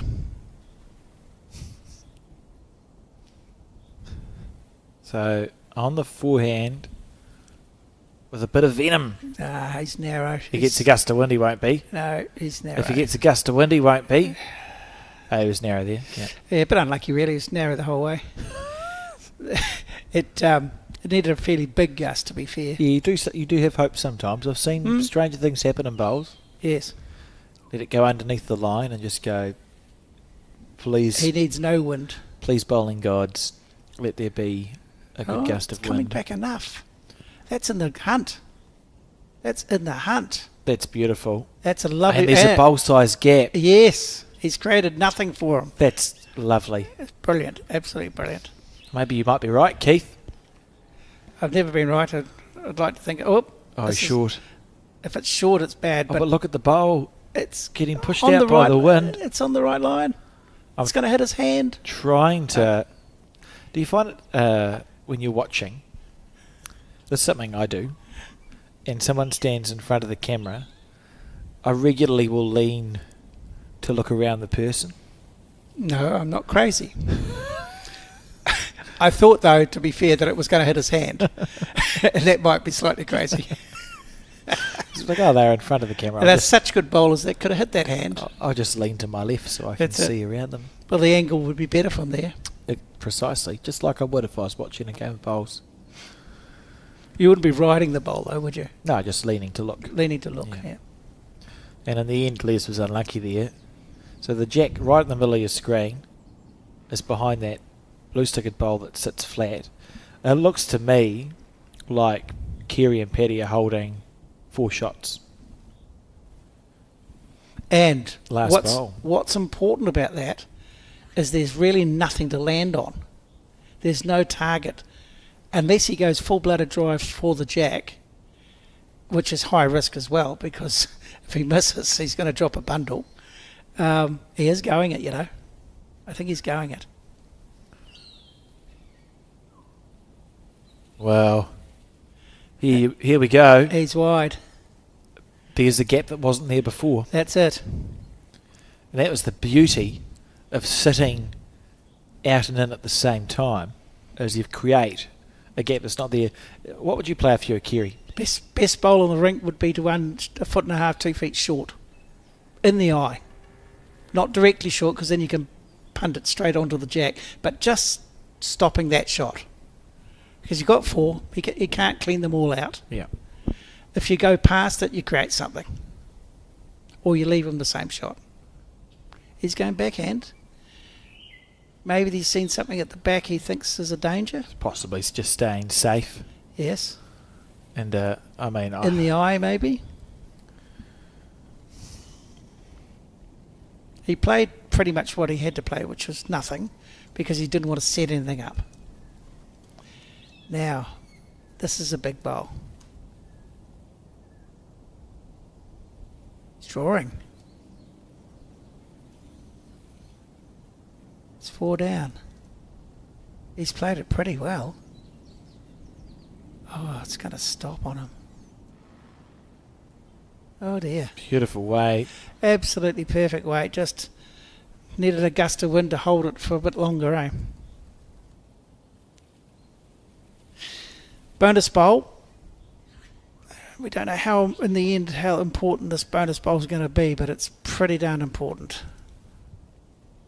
He's close. He's really close.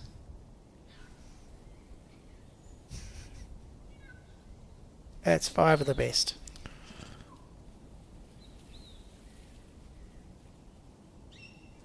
One, two, three, yeah.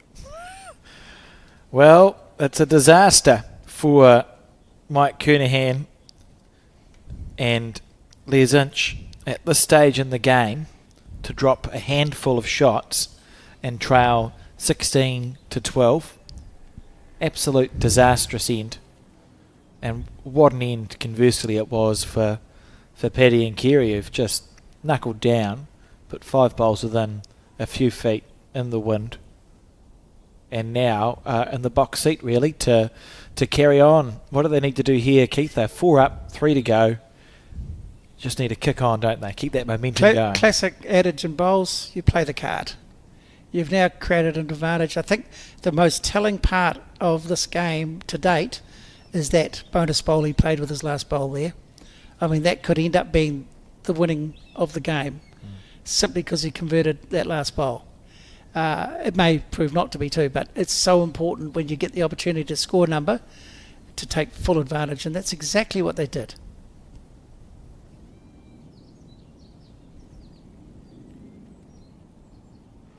And I bet the Kernan team's heads are spinning right now, because they were what you said maybe 2 ends ago, pretty much in control for the whole game. Oh, they've. I'm not sure if it's fair to say they've been the better team, but they've certainly been in control for the majority. So be disappointed, but you have to take your hats off to Kerry and Paddy. Really, like, it's just exceptional stuff to find a way back in.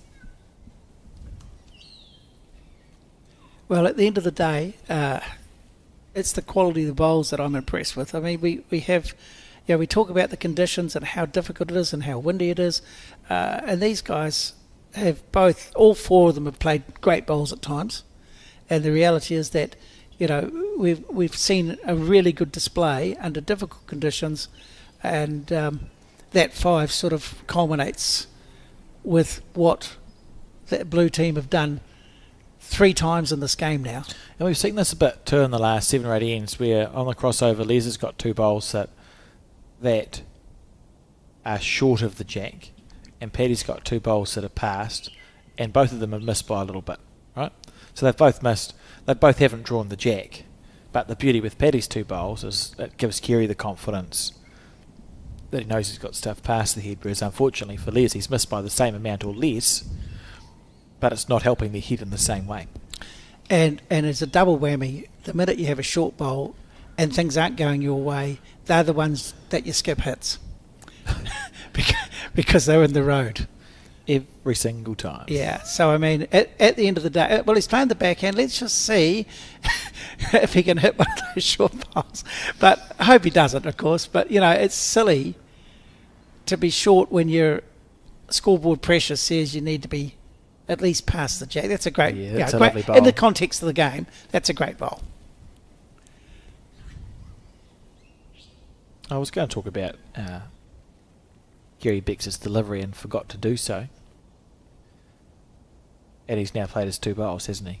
Yeah, earlier you said it's an interesting delivery, but it's consistent. Remind me when he plays his skip bowls, and I'll just point something out. Okay. It's to do with where he lets the bowl go on the mat. And he does it the same on the backhand and the forehand, so he's underneath on the backhand and around it on the forehand. Anyway, I'll talk about that later as we see Kearney again just reach past and sit. No.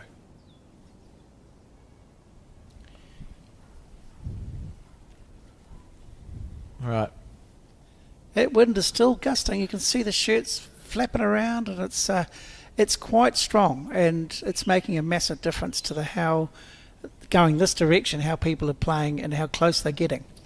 Something, if we've got any international viewers too, and even from Australia, always try and help to explain. Beautiful bowl. As we see that lovely shot. In New Zealand we've got the quickest greens in the world, and we have a gusty wind. It means that it's more of a challenge to get your bowl where you're pointing at it. If we had these conditions and we had a 14-second green, the heads would be tighter. Lovely effort there from Les. But because we don't, the wind has more of an impact on the bowl, and we like it like that. We enjoy the challenge down here. It's a skillful game. But it does mean that sometimes our heads are a little bit looser than what you might see, and it's not through a lack of skill. It's because of the conditions themselves. And again, in my humble opinion, it's the challenge of matching the weight to the green consistently, and trying to forget when a bowl's taken by the wind that next time it might not be taken by the wind. You've just got to accept that and trust your routine, trust your alignment, and trust your weight control. And if that happens, you're going to get close quite consistently. So here we see a very scattered head. Les able to draw a second shot at 10 o'clock to the jack. Already I'm thinking that Mike Kernahan will be looking to push that shot ball through with the same weight as if it swings, he gets the jack back to his 2 reds at the back. So we'll see whether he's brave enough to do that. But being 4 behind, he probably will consider getting a number. See the 2 reds there? Yes. If he's a metre over, he gets the bowl, he's going to hit 3 or 4. If he gets the jack, he'll get 2 or 3. Just raking it back on the backhand side, That's the it. right of your screen. Kerry Becks, in the meantime, just out of the count, I think. So he's probably more likely to go the jack now with a foot 2 feet over. And that'll be enough weight to hold it up on that narrow hand. Let it go nicely. And he's in the area with the shot you called, Keith. Needs it to hold just a smidgen longer. One more gust. It's actually a lovely effort. Yeah, it was a lovely effort. Any shave of the jack was worth 2 or 3 there. To be honest, that full the full weight he played, he'll keep it, because if he can get the jack right through it, it's actually worth a 4. If he trails it back to where his bowl's finished, you can see at the bottom left of your screen. There's lots there, yes. 3 or 4 shots yes. to red, so that or more. Why not go quicker again? I suppose a chance of killing it, but let's see. Straight back into the ditch would be perfect, wouldn't it? Let's see what weight he opts to play this with. Huge bowl in the context of the game. This could get him back in the game. He's close. He's going to get it square, and he's going to get this. That's unlucky. Desperately unlucky, really. He couldn't have done much more than that. And Paddy Stewart will tell us if it's one blue or one red. Paddy's saying, I think it's one to me. Does look it. It's great to do the finger measuring. One down, says Les Inch. So the score's 17-12 as we start the penultimate end here of this post-section match. Well, sort of post-section match in Division 1. It's a Division 1 match, is more accurate. It's a Division 1 section play match, which is post-section. Thank you for correcting yourself. I wouldn't have been any the wiser. You're welcome. Let's watch this replay. Beautiful bowl from Paddy Stewart. And then Kearney. That was literally almost as good as he could have played it. He's unlucky, really. Yep. You're a quarter of an inch wide.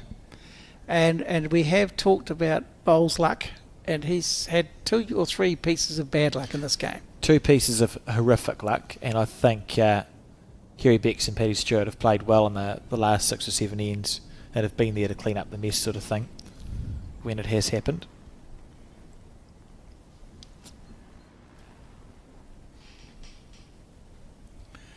It's been intriguing, though. I mean, there's no quarter given here. I mean, I still believe, even 5 down, 2 to go, a number here, a 3 or 4, you're back in the game. And Mike and his lead are absolutely capable of doing that. Totally. And you do wonder, you see the jack's been delivered to that 2 metre mark. I wonder if part of the logic there is if the jack's on the 2 metre mark, it's actually harder to kill the end. It's also harder to get 5 bowls close. Yeah, true. And if you're Kerry Becks and Paddy Stewart, you're thinking drop a 1. Penultimate end, if we drop a 1, it's fine. Don't really want the opposition to be able to kill the end and start again. Don't really want them to score a number. Let's stretch it out where there's less room at the back of their head to build anything, and it's harder to kill. Or maybe he just threw it to the 2 metre mark. Nothing simpler than that, really. For no particular reason. I'd like to think it was a mistake. But once again, we see, Les just dropping short when he really needed to be through. Yeah, well, they're not. In the context of things, he's not missed his bowls by a huge margin. It's just unfortunate for the sake of his team that he's missed it in the front of it rather than the back of it. The least effective margin that he could. Oh, you missed by that much past, you're fine. Remind you about Kevin's delivery. Kerry's, sorry, Kevin, yeah. Why did I write Kevin? Oh, well, he's just had a very good result. There, indeed. It was wide, came off a wing bowl as a toucher. Right, so this is Mike Kernahan, obviously. This is a classic delivery built for the 80s, where you take a step and you swing your arm. Everything's aligned. The foot points where he's aiming. And it should go somewhere near where he's hoping to go. Yeah, the arm follows through on the straight lines, etc., etc. If you watch Kerry Becks and watch where his bowling arm releases the bowl from, he's to the wide. See, he let it go to the right. So he's taken it early on the forehand, which means that his bowl will turn late on his forehand and quite sharply on the forehand. He does it with run shots as well. It's quite fascinating. So he gets his bowl to react in a different way to almost everyone else out there, because he's taking it to his right. Whereas if you watch where Kearney lets it go, he's letting his bowl go probably 3.5, 4 feet to the left of where Kerry Becks let go of his one. And when Kerry plays his backhand, he does the same but opposite, as we see Kearney try and sit through the shot bowl. So Kerry on his backhand is underneath the line. So he still has his arm out to his right. Effectively, he's just taking the green early, isn't he? early and late because he's takes it early on the forehand and late on the backhand. It's fascinating to watch, and he gets quite different. It allows him to play shots that are a better percentage for him than they would be for anyone else in the country. Thank you for reminding me. It's all right. That's what I'm here for. I also wonder whether it can, if you're one of these people that watch somebody else's bowls, it could probably lead you astray a wee bit because he would take a different green to everyone else. He does, yeah. And that's part of the going, or how's the opposition delivering their bowl? What bowl are they using? You know, what information that is useful can I glean from this? Steve Bayleys, who was in commentary for the duration of the Nationals, is saying, I actually don't bother watching my opposition's bowl. No, because he's interested in his own delivery. I'll watch my bowls. That's it. And I'll see what my opposition does, but I'm not going to watch what their bowl. Well, I have a question for you then. With Carey, if he wanted to take the same green as someone else, he could just go over on the mat, couldn't he? And deliver from the inside of the mat. Absolutely. My understanding is he's had the delivery he's had for his entire career. Right. But yeah, for sure, absolutely. And you see players shuffle around on the mat if they want. Yeah. That's a good bowl from. It's helpful. Yes, he needed two there. Yep, he's got a couple of bowls on the head. We're in dire straits as well. If you're the red sticker team, what was the score, Keith? They were 4 or 5 up at one stage, weren't they? Yes, they were. Remind us. It was 11-7 at the ninth end to Mike Kernahan's team, and then it was 11 all with a dropping of 4, and then 2 ends later they dropped to 5. The same direction. All of the big scores that Kerry's team and Paddy's have had is on even ends, so going the one way. That's a very interesting statistic. We saw there Les Inch, a bit unlucky again. He's set the shot bowl, but still one down. What he has done, though, is open up a gate through to the shot bowl for Mike Kernahan, should he choose to play it. So we'll see it. It's all I can see now is that forehand. So you pick the gate on the backhand, you chip the blue stickered bowl out. That's it. Safe as houses. I think we're going to see Kearney go for the shot bowl here. Well, he needs to squeeze, he is, and he needs to because he needs to score big. He can't afford to get a 1. He needs at least, I'd say, 2 or 3. Minimum. Or just draw. Oh, it's a great effort. Oh, how good's that? That's brilliant. He's now got second and third. What a game. Been very entertaining. There is a big opportunity now to get back in this game if he's prepared to play it. And this is what we talked about right at the beginning about people taking the opportunity when it presents itself. This could be very interesting. He's going to go the gap, surely, to take the shot bowl clean out. I think he has to here.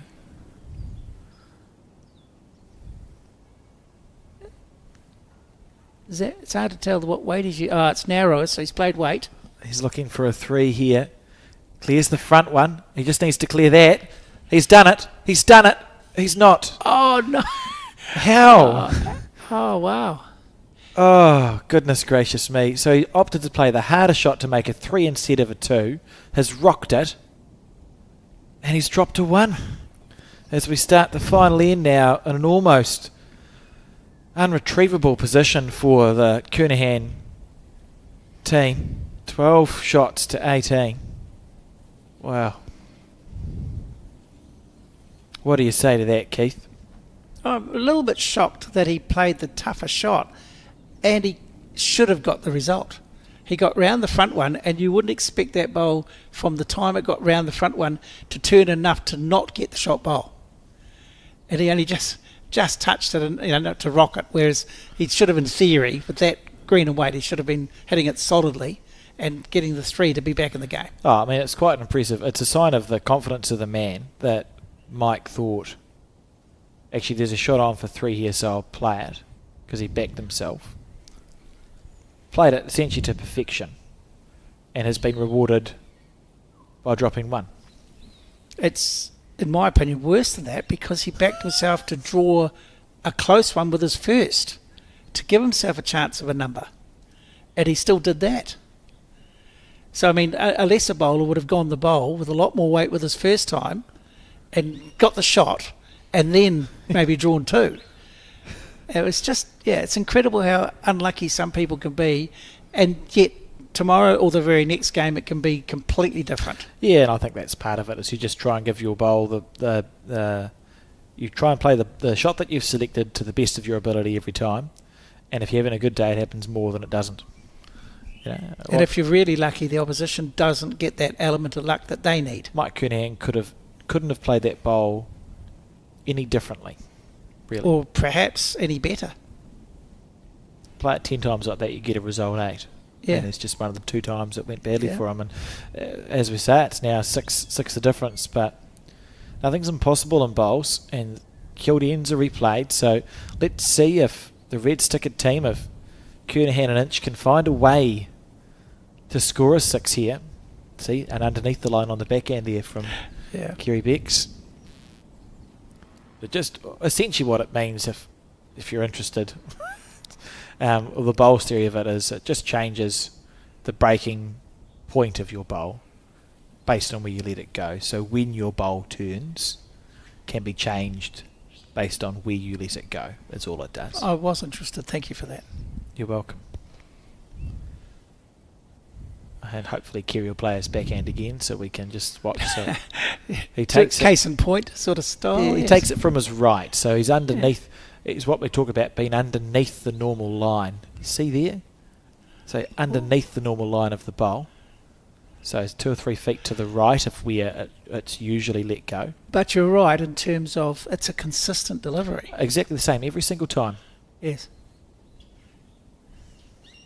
And they're just mixing the bowls up now, which is the smart thing to do. Is it time for me to remind you that I did pick Kerry and Paddy earlier? No. I feel like I think it is probably the time to say something, because I don't want to leave it to the very end. Thanks, Keith. Yeah. I mean, everyone loves a winner. Well, let's wait and see what happens, eh? Although I'm not sure if I can find a 6 for the red sticker team as at 6. I suppose it's important to note too that it's because it's a second lot of section play. This isn't a straight knockout situation. We're in a space now where could you potentially lose a game and still go through? Yes. So for Mike and Les, differential at about the halfway mark. So after Les's 2 bowls, Mike as a skip's going to have to make the decision: are we going to try and find a 6 here? Which is either, I might play a risky bowl to kill it, and if I miss it, we're going to drop a bundle, etc., etc. Or do we try and score 2 or 3 shots and get that differential down, back ourselves to have a good day, good afternoon, and a good day tomorrow? Because it's the decision that needs to be made. It's not straight knockout. If it's a straight knockout situation, that's quite different, isn't it? Yeah, you approach things differently when it's on the line. You're either in or you're not. That's it. Well, you're right. It would probably be about now where those things are starting to click over in his mind, and he's now got 2.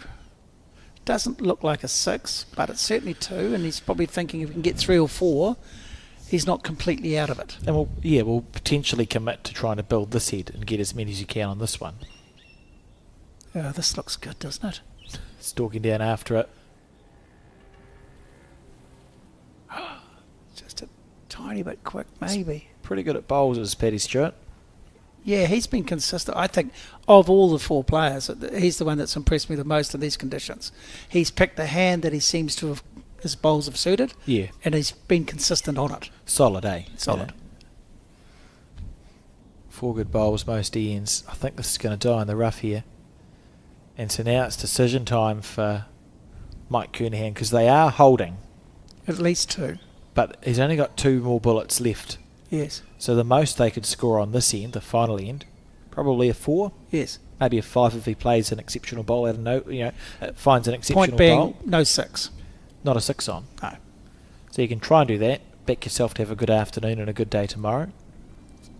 That's interesting. That tells me that Kerry's going to drive this, because he's just flipped the mat over. Be ready, team. It's going to be fast. Going the bowls.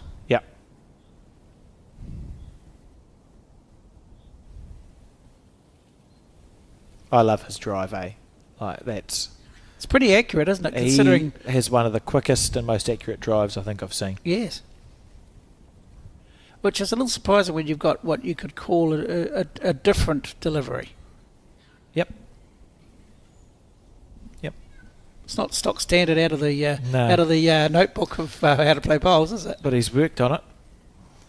And he trusts it, obviously. So that's absolutely the right time to be doing that. Rightio. The only downside of accepting you're going to get 2 or 3 or 4 and not win is that now you're leaving it to other people to win for you. Yeah, it's a challenge. Yes. Yeah, and it's a decision you have to make. What's the most realistic chance here? As we see Ooh. Kerry on the forehand, on the backhand, Trying to... praying for luck. He's got a bit of luck. Oh, not enough luck, though. He was looking to take the shot bowl out, which would have left him with 3 or 4. He's dropped a 1, and I think Mike's going to be looking to get 2 to drop the differential down a little. So trying to get for the 14 mark. Oh, he's trying to kill it because he wants to win the game of bowls. He'll take 1. Fair enough. Yeah, it was a good idea. Fair enough. So the final score in that match, a topsy-turvy game it was too. 13 shots to 18 in favour of Bex and Paddy Stewart, who started their campaign to qualify in Division 1 extremely well. Oh, what are your thoughts, Keith? Any thoughts on that game? Well, if that's the standard, that's really wet my whistle for the whatever other games we get to have a look at and a chat about. I thought overall very, very good quality game of bowls in difficult conditions. So 13-18, the final score is the game's come to a completion. And the teams get a few more games, of course, because it's like another lot of section play. There you see the final score.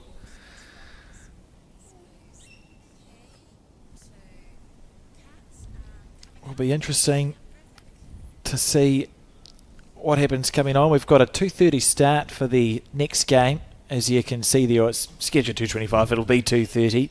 Kernahan and Bex at first one. And remember, Keith, tomorrow, Sky Sport will be broadcasting the Burnside Pairs live from 11 o'clock in the morning. Well, that'll be amazing. I really think that might bring some more people into watching the game as well. So it'll be great. And in the meantime, let's all go have a late lunch, sit back, relax, and enjoy some highlights of that game.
Ka tuku mihi mātou a Bowls New Zealand Aotearoa kia koutou katoa kua tae mai ki tēnei kaupapa huihui. Hello and welcome to the Bowls New Zealand broadcast of the Stu Buttar Burnside Piers for 2026. My name is Alex Reid. I'm joined in commentary by Keith Setter, and Keith, we've got a game between Craig Bayleys and Lee Hendrick. They'll be playing Hamish Wilson and Aidan Takadua. I was about to say this morning, but it's not.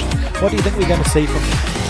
Well, I'm really interested to see this game. I think the conditions for the weather's looking to calm down a wee bit this afternoon. I think we're in for an absolutely brilliant quality of game. Yeah, certainly looking forward to it. You can see Aidan and Hamish will be in the blue, and they'll be playing with blue stickers, and Claire and Craig on the left of your screen will be with the red stickers. Going to be a good one today. 15 ends, 2.5 hour time limit, so on and so forth and what have you.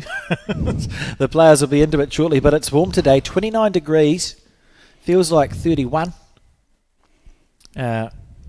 with words, Alex, a gusty wind out there, which we saw certainly in the first game. And as I think we just said that according to that graphic, it was 31 knots, which it looked every bit of that this morning, and it did create a bit of havoc for some of the teams and some of the bowls. But as that calms down this afternoon, I can imagine this particular group of people just absolutely nailing the jack regularly. It's going to be, I think, a very high quality game of bowls, and I'll be really surprised if there's going to be very much at the end of the game in it. Yeah, well-known players, all four of these players, Claire and Hamish playing the lead in the three bowls.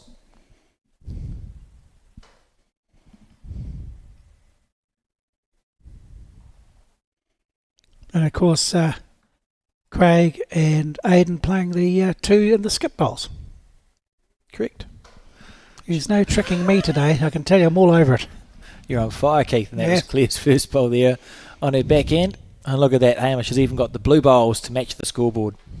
I can imagine that making it a lot simpler for some of us, which is really good. I think as that wind drops, and that's the big difference from this morning, I think you'll find there's going to be the bowls will be consistently closer, and I also expect a number of different types of shots. We had this morning two skips who were very... Yes.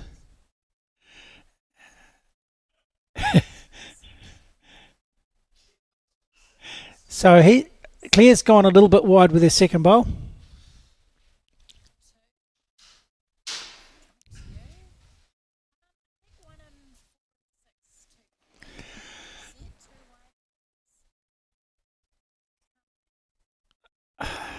Hamish's bowl looks on a really good line. He's played a beauty with his first, and he's really close with his second. That's great leading first up.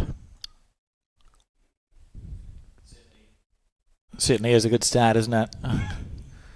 As you see, they've been brave and put the shades out, and they sort of bounce around a little bit in the wind. Must be well put together.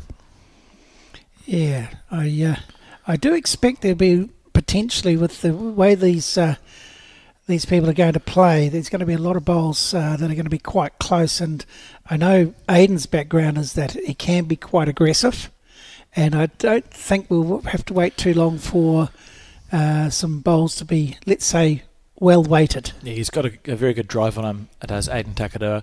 Craig Bayleys as well as the best performed bowler from Southland ever in regards to number of centre titles. I think he's over 30 or 35 centre titles. Craig Bayleys, very well known player, played singles for Southland when they won the interprovincial intercentre title at Wilton. It was 2 or 3 years ago, and was just outstanding on that day.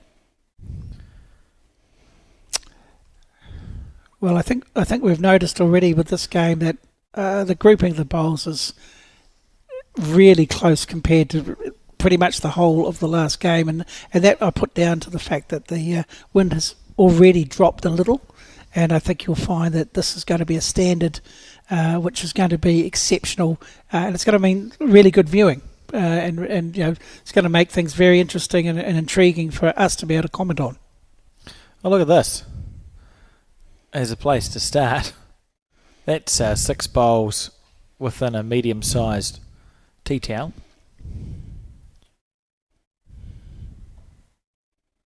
Would even say it's within quite a big tea towel. I was thinking a bath mat, but hey, who's going to quibble over what size of towel? That's the thing. We can argue about other things later. If it holds, he's got a beauty here. Oh, that's quite good, isn't it? Oh, yes. Well played, Aidan Takadua. Oh, yeah. What's the difference between I've got like bath towels. You know, the size of a bath towel versus the size of a normal towel. Okay, let's get right into this. I mean, you've got a bath towel, you've got a beach towel, you've got a shower towel, and you've got a bath mat, which are all used in the bath areas. And they're completely different. The beach towel is the biggest towel, isn't it? Oh, they're massive, yeah. And is the bath towel the second largest? Yes. Right, and then the shower towel, smaller, normal size, and towel. a bath mat is smaller again, tiny again, which is a little bit bigger than a tea towel. Right, thank you. Anything else you'd like to know? I haven't got exact measurements. No, I'm happy enough with what I've learnt. Right, fine. Oh, handy bowl there from. You're a very short step away from working out the thread count of each individual bath, each individual towel. I'm not going to go down that track. We'll save the thread count for another day, Keith. Already, absolutely brilliant display of bowls from these 4 people. Just absolutely brilliant. As a first end after lunch goes, quite good. Quite good. Interesting, they've got Hamish.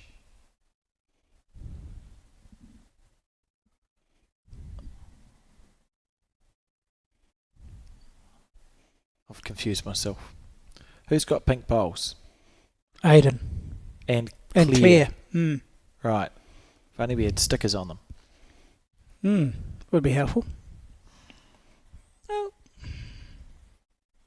Yeah, she's got a red sticker on the inside.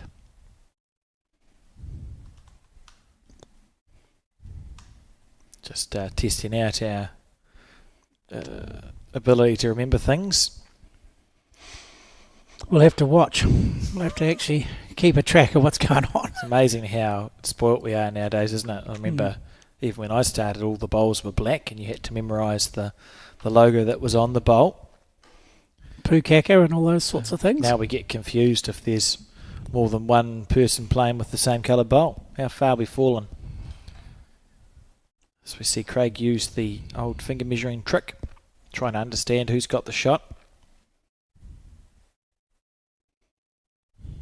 Actually, yes, we could actually get a little confused with the pink bowls being played first and third and second and fourth.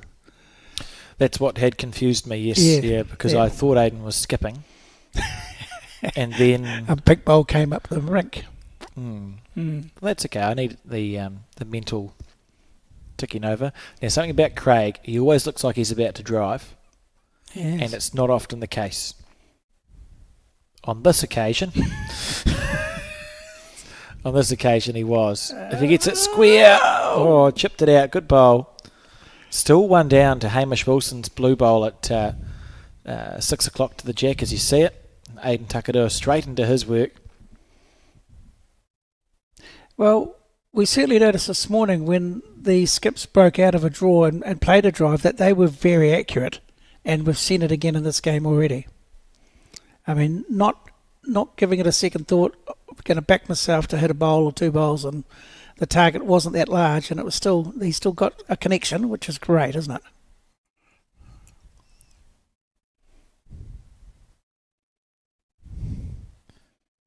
From this angle, it favours a blue, surely.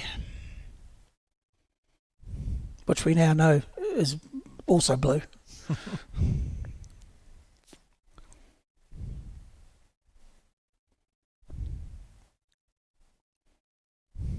So what's he going to do this time? Well, the signal was to play through it. I would have thought the percentage shot would have been to draw close this early on, just to put something on the scorecard. He must be 1 down, and I think Claire's saying if you can move that back one out of the count, we might have 2 or 3. So maybe it's worth it. Difficult shot. No margin for error. He is playing weight. He's got a reason. It's a fraction wide, I think. Yeah. Oh, he's cleared a couple out, so I think still just the one down.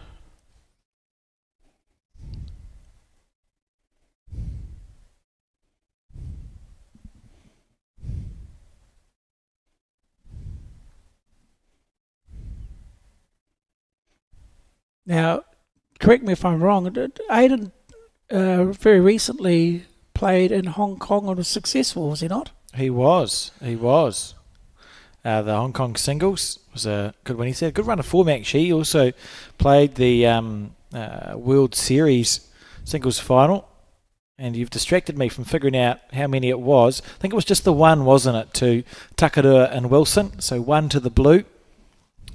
We'll see there, Claire Hendra will put that up on the board.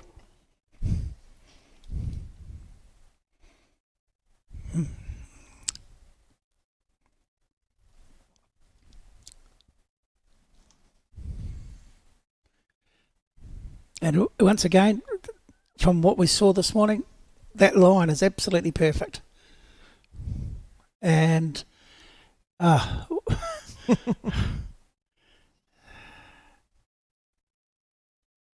I'm already very impressed. I mean, the reality is that these guys are fighting what is still a relatively stiff wind. It's gusty, and they are just making the game look easy. Commentator's curious a wee bit, but anyway, that's okay. Past is good. Well, yeah, at least it's past the head. Yep, that's usable.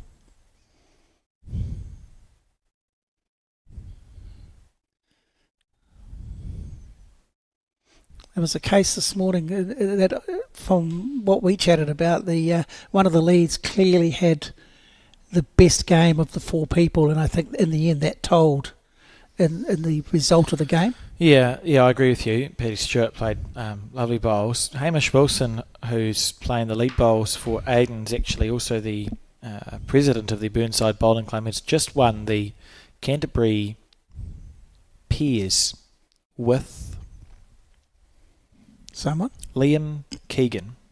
Oh, yes. I think. That's what my brain's telling me. Could be wrong. Anyway, just one of the Canterbury Peers was my point. So obviously in good form. And as the president of this club, will have played a lot of bowls here. Every blade of grass he'll know, I imagine. Almost all of them. Mm. Maybe 2 or 3 less blades of grass than Jamie Ferris, the greenkeeper, but still, pretty close to them. Yeah, he knows most of them. Yeah, Aiden on his forehand. Those. I do like his delivery. I think it's very Australian-like, the way it comes out of his hand. And as we all know, the Australians have a very consistent record in this sort of sport. They certainly do. He's put a lot of practice in. And now it's Craig Merrilies coming up to the mat on his forehand.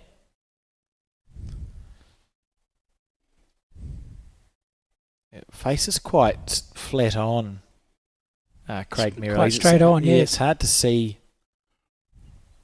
what hand he's going to play until he lets it go often. Somebody I know that does that in another sport too, but anyway, that's another story for another day. So just a correction time now for Aiden on the forehand again. Look at that. It's repeatable, isn't it? That's the thing. And I mean, he missed by a good foot the first time. Little feather. Oh, overplayed really, but a handy ball back there. In the context of how these ends have already gone, that's quite a way away. He added weight rather than green, which was what he needed to do. But hey, none of us are perfect. And correction required here.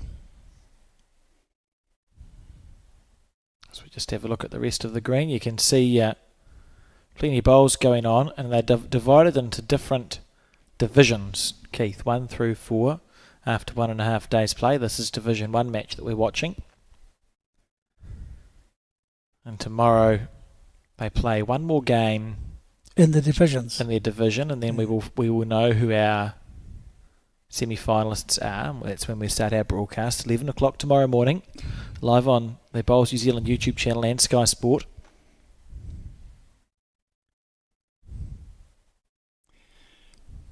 Hamish. So there's a fair amount of results that need to happen before anything's been decided, correct? Yeah, certainly. There's plenty of bowls. I was going to say plenty of bowls to go under the water. Well, that doesn't make But they would. It doesn't make a lot of sense. A lot of water to go under the bridge anyway when it comes to results left in this event. If anyone wants to find the results, burnsidebowlingclub.com is the place to go. They've got the results of this 2026 Bayleys Stu Buttar Burnside pairs. You notice that Claire's changed her hand. Now we know from this morning this is the harder hand to play, and straight away it's like we scripted it. The bowl doesn't react the same way as the consistent forehand. Yeah, you get punished, don't you? Yeah. And Hamish now on his forehand. I have a feeling, an inkling, that he played a bit of his bowls in Nelson when he was younger and had a lot of success at the start of his career. That's a very nice bowl there from Hamish. Yep. Well played. He certainly didn't pattern the target up, which was half the battle, isn't it? The other half was to get another counter in case there's an aggression. Holding 3.5 here. So Claire will just be looking to get her bowl to hold its line. Body language says narrow, yes, and the wind's got it. So it's unfortunate, but that weight was good. The weight was fine. Trail jack would have been worthwhile. Turned immediately, didn't it? It did. And we found that again this morning. We're just watching some really top bowlers struggle to allow for enough or not enough for the green. Yeah, like some of it was amazing. For the wind. I can tell you the results from this morning's games on Division 1. So Craig Merrilees and Aidan Takadua, who are playing off in the second round of Division 1 section play, both started off with a win. Aidan Takadua defeating David Clark 12 shots to 10, and Craig Merrilees defeating Nick Buttar 15-11. Other winners, Caitlin Inch, Kerry Bex, who we saw, Nathan Glasson, Kaylin Hewler, Lance Tasker, and then with a draw, Sean O'Neill and Bruce McNish drew 18 shots each and 15 ends. Sounds unlucky, doesn't it? It's quite an extravagant game of bowls. 38, is it 38 shots? Yeah, scored? 36. 36 shots. Mm. So you know your times table's better than me, but lots of shots scored and 15 ends. It's a good guess. It's over an average of 2 an end. Now tell me, if you get a draw, that must advantage somebody when it comes to the final positions on the table. I haven't looked, but I presume it's worth half a win, Keith. And the person who's out in the front of the section will be quite pleased. I presume a draw's worth half a win. Would be madness if it wasn't. No, it's good to know. Maybe somebody could look that up and let us know. I just closed my laptop. Aidan Takadua looking to add. I mean, we've been talking while they've been stacking this head up, and he's just going past in case Craig successfully bins it. But Blue's holding 3, maybe 4 shots here on the second end. It looks 4, doesn't it? It looks 4-ish. Would you draw to save, or would you try and attack this game? I'd attack it. You're 4 down, and it's a massive swing if you nail it, and you've got to back yourself. If you've got a drive, you've got the jack or the next bowl, and you're going to make it way better. Just don't miss wide. He's pretty close. He's got a turn. Cannon. Get that. He's got to get something. Oh, I don't know. Maybe one out of that. Well, he had good weight, and he had the right bias. And he scored 1 shot, so they won each after 2 ends. You'd think he'd just sort of go a little acknowledgement of some of the fortune that might have been related to that bowl. We know the adage with bowls: when you're down, you've got to be up. Correct. And he gave himself every opportunity. And while that might have been plan D, he's still got something. 1-1, 2 played.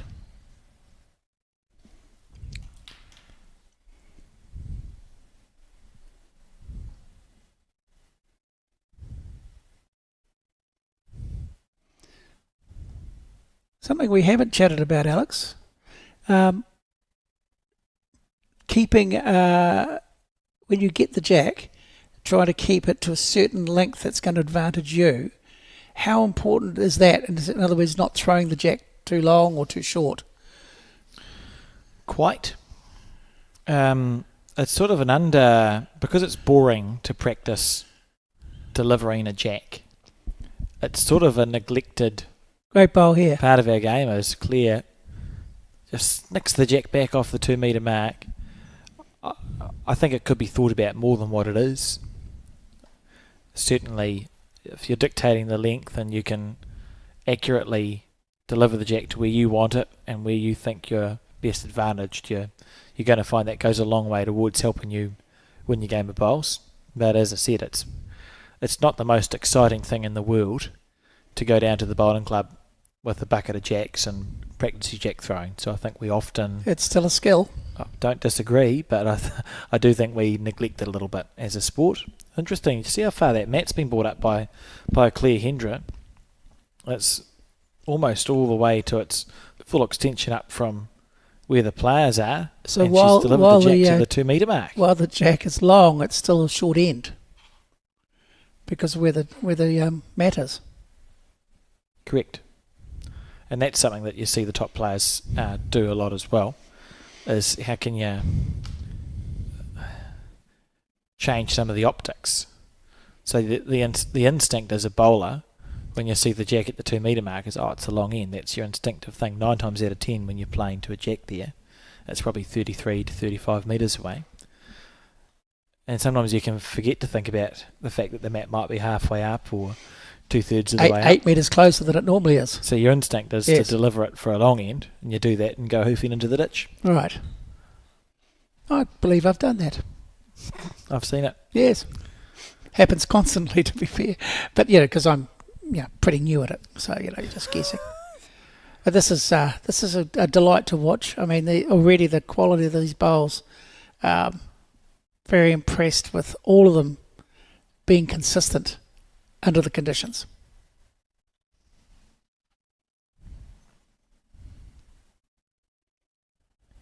And that's got to be close because we've got no one to tell us otherwise. Oh, toucher. Brilliant.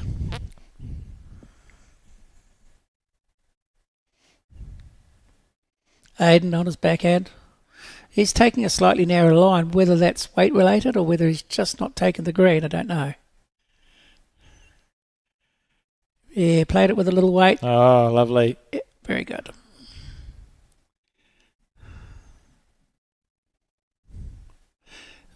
I think I certainly noticed this, Alex, this morning. It's never a dull moment. You're crossing over and you're constantly reassessing what you're trying to do as a pair. And of course, you think, the lead bowl's not so crucial too. But suddenly, all of those bowls have become crucial. And I notice in this game in particular, it's the people who are more consistent tend to do better more regularly. Absolutely. I suppose it's just a numbers game at that point, isn't it? That's what I'm thinking. Oh, how's this from Craig Merrillees? That's amazing. Yep. Trucked the jack back. He's got bogged on a back one. He's not looking like a particularly happy man. Not sure why. Look at that. Oh, that's why. He's landed on Hamish's bowl. Yeah, but that's going straight into the bin, isn't it? Oh, he'll cannon it into the ditch. Yeah, Yes. because Hamish doesn't have a toucher. Exactly. So to explain what's happened, Craig has trailed the jack back. I think you can see the little outline of it actually. So it's not. I don't think the jack's even in the ditch. He's trailed the jack back, but his collision bowls got bogged on Hamish's. So it's a measure for shot, maybe one to Takarua and Wilson by the looks. But it's a measurably better situation for Craig and Claire's chances of scoring here. That's why Aiden's attacking this. He's going to try put the jack in the ditch as well. He's turned. Well, he hit something. I think he was narrow. Looks like he chipped it off. He's going to follow it up to have a look.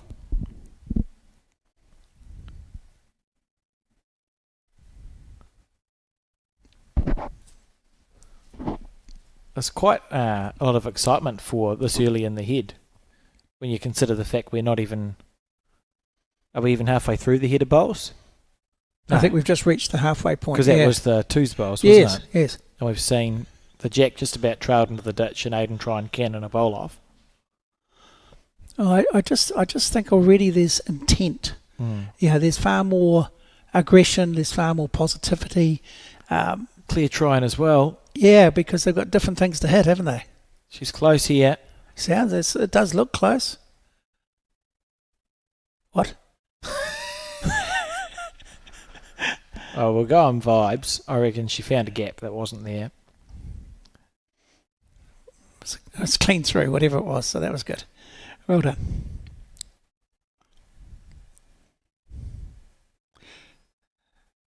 So contrary to the Aiden Takarura's bowl where he attacked it, Hamish is just drawing a second shot by the looks. Or at least trying to. It's going in the ditch. That's disappeared as well. Very hard to tell exactly what's going on, but it does look like they can push their bowl onto Hamish's bowl into the ditch, and that will leave them with a few.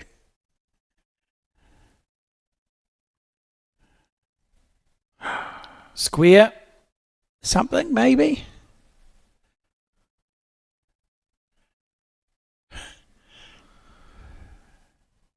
Love the suspense. He's smiling, so whatever had happened didn't happen badly.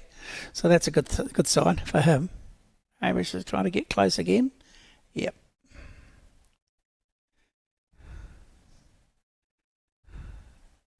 So after 2 3/4 ends, we're 1-1, and we've got pretty dicey situation here.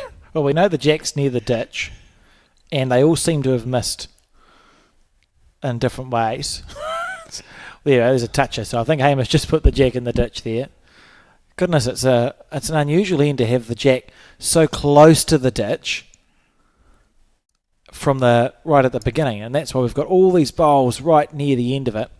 So we'll look for a jack marker. They probably used the blue bowl as a jack marker. Yeah, Claire's just going, maybe we should have a jack marker. Well, that plant we saw earlier must have been disturbed by Claire's bowl when it went up through the middle. Must have split them open or something because it's changed. It's definitely changed. Oh. Craig didn't put it in the ditch. He's winding up here, isn't he? He is winding up. Or he's drawing very aggressively. Yeah. That's quick. Oh, what even happened? Okay, so there you can see the little white mark, the jack there, so that means Hamish, the blue bowl's holding one. Claire's got second shot. Is Aiden's pink one in the count as well? I thought Claire's bowl was in the ditch for second. Ah. Because remember, we saw Claire play a run shot. Yeah, I don't know. Hard to tell. Well, it's exciting for us and it's for everyone else watching, so that's good. I mean, no one's getting a better view of it. So maybe the players. Claire just pointed at the outside half of her bowl. Yeah, to chip that Takarua bowl into the head. This could be exciting. I don't know whether you can get round that front one though, do you? It's the swinging hand. He might be able to get the outside chip of it. Whoop. No. Literally just found the gap as clean as a whistle. Yeah. This is bizarre as an end of bowls, to be honest. What we need now is him to draw a toucher somehow, and then I'll be stumped. Just rests on the on the edge of the the ditch. Yeah, that's it. Oh, goodness gracious! Good weight, he's riding it. Oh, just slightly overplayed. Right, so it's at least one. It's way over there. Yeah, that's why I told you that. Did you not think it was there? No, it was that side. That's what that white marker is. See the white marker to the left of the Oh, line? when Claire put it up there. Yeah. I wasn't looking. 1. I think it was. So 2-1 to... All that excitement for 1? Yeah. I'm not even sure I can cope. Well, that's what you get if you're going to deliver the jack to the 2 metre mark and pull the mat up, I suppose, when you've got players as good as these players are. So pretty sure that was a 1 to Aidan Takadua and Hamish Wilson. We saw Claire Hendra tick it over on the scoreboard. What did you see, Keith? I'm going with 2-1 as well after 3 to Aidan's team. I'm prepared to accept that that's not right, but I think that's correct. Great. Far be it from me to try to say something I don't know. I do that normally. I don't need to be encouraged. And now we're seeing a more conventional end of bowls here. With actually, Marilees and Hendra's got 1. What? No, they didn't. What? You've totally derailed us because Hamish has played the first bowl. Oh. So the score is 2-1 to Aidan's team. To Blue, yeah. We're all good. I've been impressed by Hamish Wilson, to be honest. Early on, I mean, we're on end. I'm saying I'm impressed by players. We're on the 4th end of bowls, so we've seen them play 12 bowls each. He's looking to me a little bit like what Paddy was doing in the first game. Yep. He's just steady, being consistent and steady, and pairs can be a Leeds game, and this is a game of pairs. When all said and done.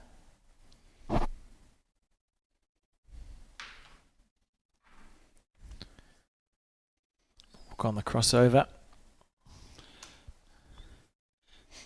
I don't want to keep banging on about it, but this game of bowls already is just a really good quality compared to others that we've seen today. I just think overall that the heads are a lot closer. It's just a game of skill. Yeah, and a reflection probably the fact the wind's come down a little bit as well. Its conditions are better. Enabling the players to play more consistently.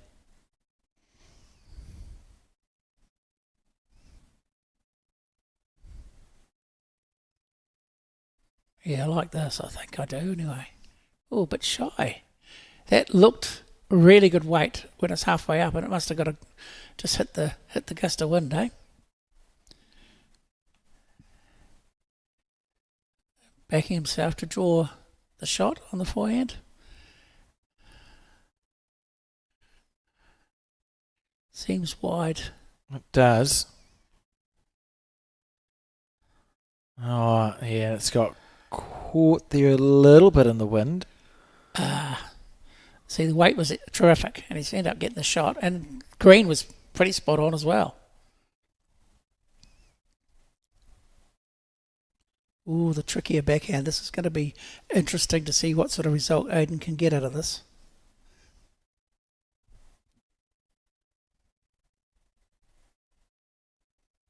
There's the wind. You saw it there. Like we've seen for the last 3 hours, right? Same thing each time. So frustrating as a player to be struck with one of those hands. And I think, not to put too fine a point on it, that was the difference in the game this morning. The team that won played the forehand more regularly than having that tricky backhand. It's interesting too, because the general theory with wind, and there's conflicting ones, but the generally agreed system is you're actually better to play into the wind because you know your bowl's coming back. But it's so windy that playing into the wind has not been helpful. No, it can because it just takes it. It can stop a good through. bowl. Yeah. It just stops it dead.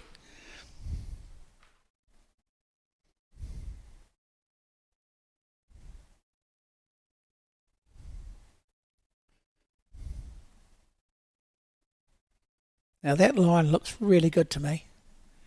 Hamish is going pretty good, I think. It's just, is it weight? Nah, it's okay, I think. He's in the hunt. Yeah, it looked good as soon as he let it go. Yeah, really nice bowl.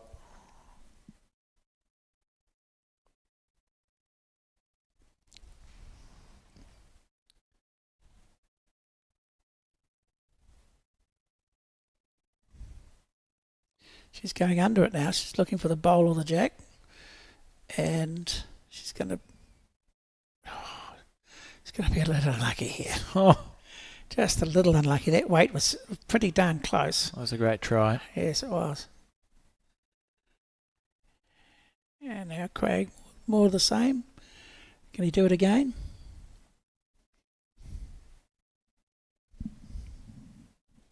He has. Hamish, be careful. Slice of hell. It's a slice of hell for Hamish Wilson. They've got second and third shot. I've got no idea if they've got fourth shot because I can't remember which pink bowl's what. Can you see? Is there a red sticker on the pink bowl, Keith? It might be blending in with my eyes. I was looking, but I could not see it because if it's Claire's bowls, it's only on one side. It's not the big sticker. It's only a little sticker on the inside. There's no sticker on the outside. There's no sticker on the outside of either of the pink bowls. So that would lead me to believe that hers is at the back. Yeah, but Aiden's doesn't have a sticker on the outside either. Well, I was hoping you wouldn't say that. Well, my point is, Aiden's got a real quick drive shot. He can go straight through the middle. He'll just chip the shot bowl off anyway, and it's either going to be worth 2 or 3. That's it. Yeah, so they're stickerless. Both of them have the bias side away from us.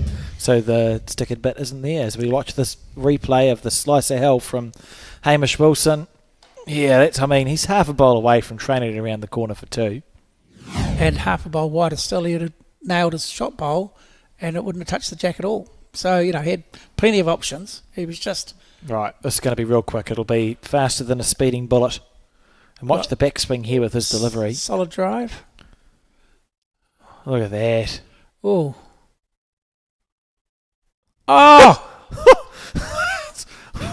What on earth just happened? I got nothing. It looked pretty, but that's not what he was going for. That's a bowl 1.5 meters short that he's guts to square as you like. Not even sure it was his bowl he hit. No, it probably wasn't. I think that's arguably more lucky than Craig's result going this way on the first end. But they won. They probably go, we won each now. We'll call us even. Yeah, no, times like that where you really shouldn't be allowed to take the shots. Nah, but you have to. Yeah, you do. It's a game, isn't it? You say sorry for the way you usually apologise for the way you've got it. But who's going to be upset that they're holding the shot? Looked beautiful. And the outcome was correct. He played the right shot. Yeah, well, he wanted to get rid of the bowls. Oh, my God. Oh, I actually thought Craig was going to come in off that wide one. It's had everything in it this game, hasn't it? It has so far. It's only been not even at the end of the fourth end yet. A little bit exhausted. And it just shows you how quickly one good result can change a game.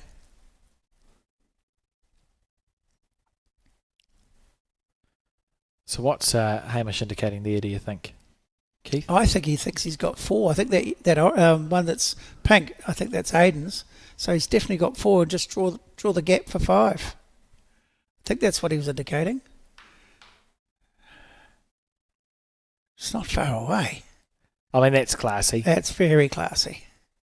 Perfect. Oh. The line was perfect. It carried on.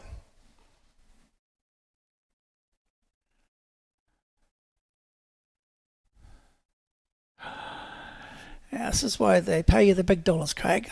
This is where you need to be playing a good one. 5-shot swing is what this is called in general terms, isn't it? Certainly is. Oh, he's narrow. He's going the jack. Oh, look at this. Is it going to hold past the front one? Is it going to get the front one square? That's a blue-stickered bowl of Aiden Takarua's in for 3. Or 5. Tell me how... No, it has to be... I don't know. Tell me how that could have gone worse is the main question. Unlucky there as we zoom into the scoreboard. 3 it was. So 5 won the score to the blue-stickered bowls as we start the 5th end here at the Burnside Bowling Club. And Craig Merrilees with a lot going through his mind. Yes, that's not the ideal start, but remember this morning's game, 6-0. Remember back to that? And things changed dramatically. Then it was a 6-all, 11-6, 11-all. So it changes. It changes very, very quickly. Look how unlucky this is. Yes. He's hit the shortest bowl. That was the shortest bowl on the rink.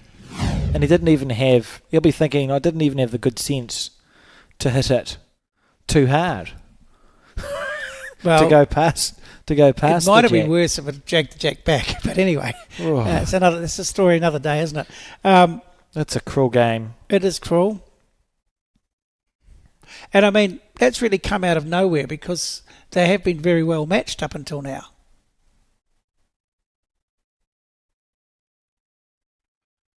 Oh, that didn't do what it was meant to do. Just No, held. you could see it hold against the wind. Yeah.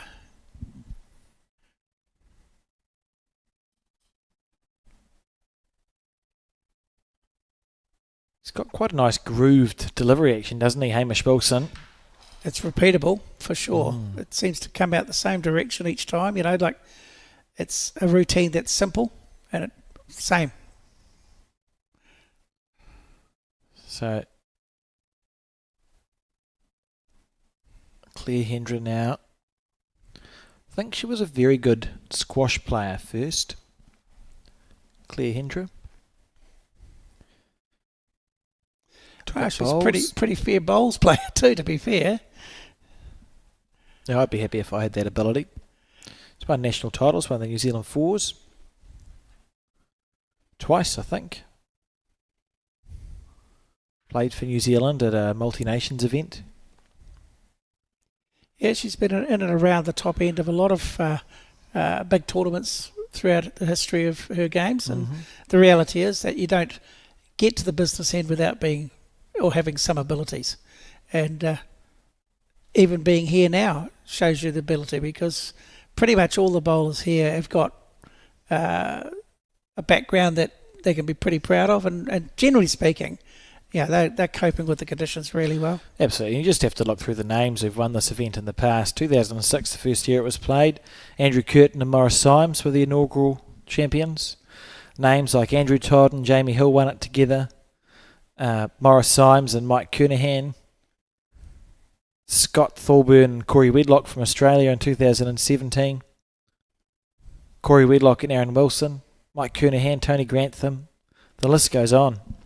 Yeah, absolutely. All of those players just on their day can beat anybody.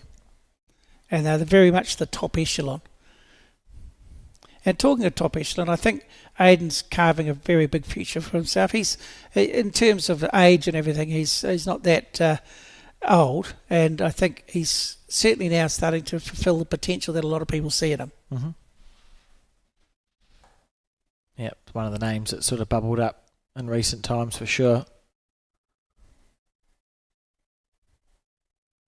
Craig asking something. See, I can never see if is he on the forehand or the backhand here? Forehand. Yeah. But he's lined up to go the backhand. No, he's on the backhand. Yep. See? It's very confusing. It's very confusing indeed. And I did that for comedy reasons. We don't take a lot of confusing. That's the first bit of body language I've seen from Craig Bayleys. Like noticeably disappointed, frustrating with that bowl. Yeah. It's one of the. And conversely, the blue, happy, smiling, happy with life, and are going well. It's interesting. One of the parts of our sport that you don't really realise until you've played it is what a mental battle, what a mental struggle it can actually be. Yep. When things aren't going as you would like them to, the ability to get yourself back out of those sort of negative thoughts or even acknowledge that they're happening is so important. Good bowl from Hamish Wilson. Sneaking just in for, I think, the closest shot.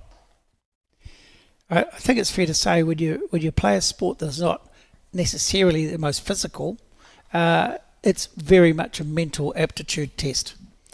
And the people with the strongest mental aptitude often will win through that attribute alone. Yep. Look, you see the winner got that bowl. And what we talk about in bowls is for Claire, her self-talk will be, I let that bowl go well, I put it in the area it was supposed to be in, I gave it the weight it was supposed to have, I got a gust of wind. Can't do anything about the gust of wind, Therefore, I do not need to correct anything that I've just done. So it's having the courage to go, it's actually not my fault my bowl's missed by a little bit there. I have to play exactly the same shot again. I've got to trust my routine. I've got to do exactly what I just did. And if in fact that's what she's done, look, she's a foot away from being perfect. Mm-hmm. And sometimes that's what it happens in bowls. You play. She's played two relatively perfect bowls. One's got a gust of wind, nowhere near it. The next one, it's perfect, didn't get the gust of wind, but was just a foot too heavy. And instead of it being two really close bowls, she hasn't even got the shot. And you've got to understand that and say that's bowls. That's the whole point. But she did everything right. Yes. Sometimes it's not going to work. That's bowls. No need to spend energy. That didn't look like it was coming out at all. Worrying about Is that. it downhill or something? I don't understand. No, he's just got a smooth delivery. Yeah, that's beautiful. Short, thank God. Us mere mortals look like we actually have to push the bowl. Yeah. Whereas these people just wish it near it. Let it go. And yes. It's there. It's there. I think this is a wind-up, but I'm not prepared to say which way. I reckon it's a dead draw. Okay.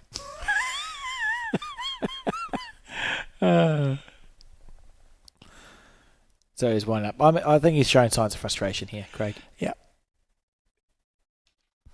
Ooh. What's the advantage of turning a mat over like that? Grip.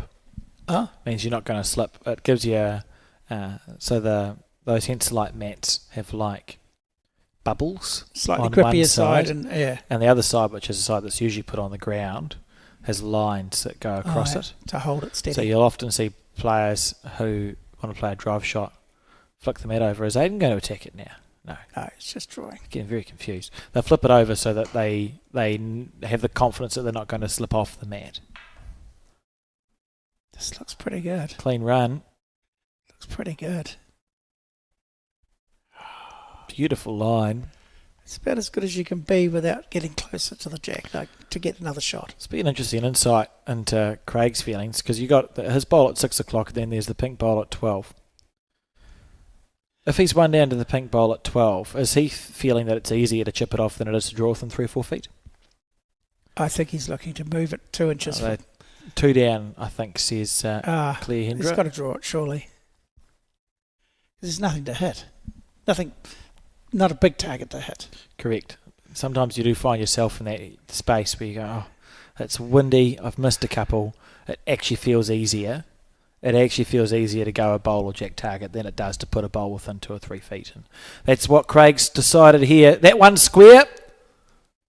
Well, I mean, there's just been some absolutely ridiculous bowls in this game. How's he made 2 out of that? I think I just read his lips. He said played for. Better not have. You'd say sorry, is what you'd do. Oh, I think you could go with very sorry. Yeah, just the 2, Claire? Wow. Oh, or maybe they're back to as Craig one in front now because we saw Aiden's insane bowl. Where I think technically Aiden missed by more, as we see. That was a 3, 4, 5 the score now on the 6th end. Wow. Aiden missed by more when he cleared the 2 bowls off because Aiden hit the shortest bowl. So that's arguably 1 each. As equally lucky bowl. I'm trying to remember them. So first we had Craig on the first end. He missed by a bowl, so it's well played, got a good result. Would argue that's just sort of bowls. Then Aiden got real lucky, and I would say that was real lucky, so we're all square.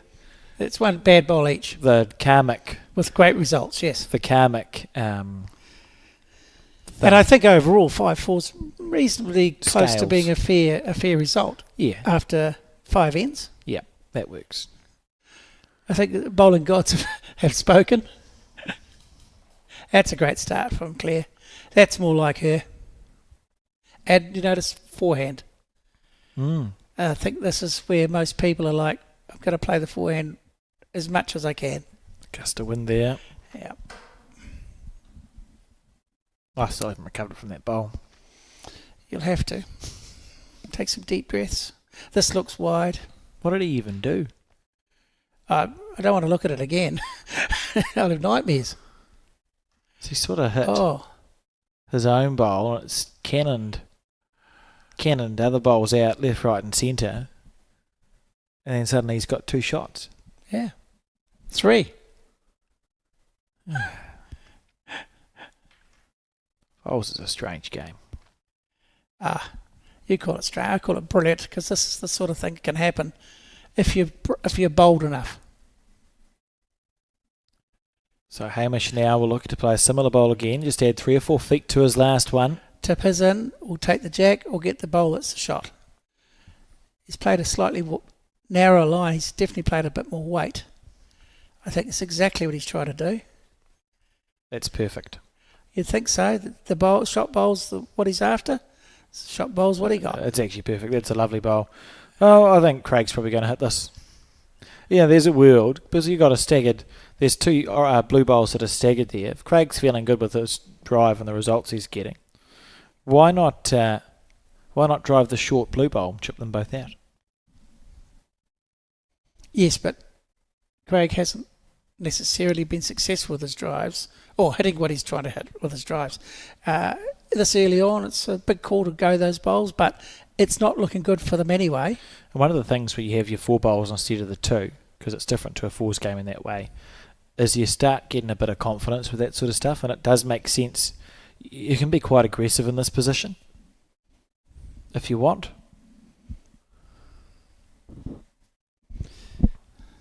Minimum weight, I thought he might play that with.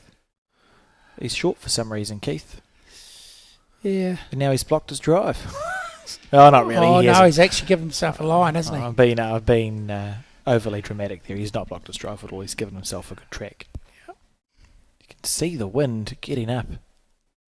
And I believe there is some rain on the way, which is thrilling news. So, for those tuning in on our YouTube channel today, don't be surprised if you see the weather have an impact. It's a good bowl. Have we looked at the forecast for tomorrow? Yeah, it looks fine for tomorrow. Less wind, less rain. Perfect. Which is good news. Yes. We always order fine weather. So Craig now on his forehand, what sort of weight's he going to play this one with? Interesting.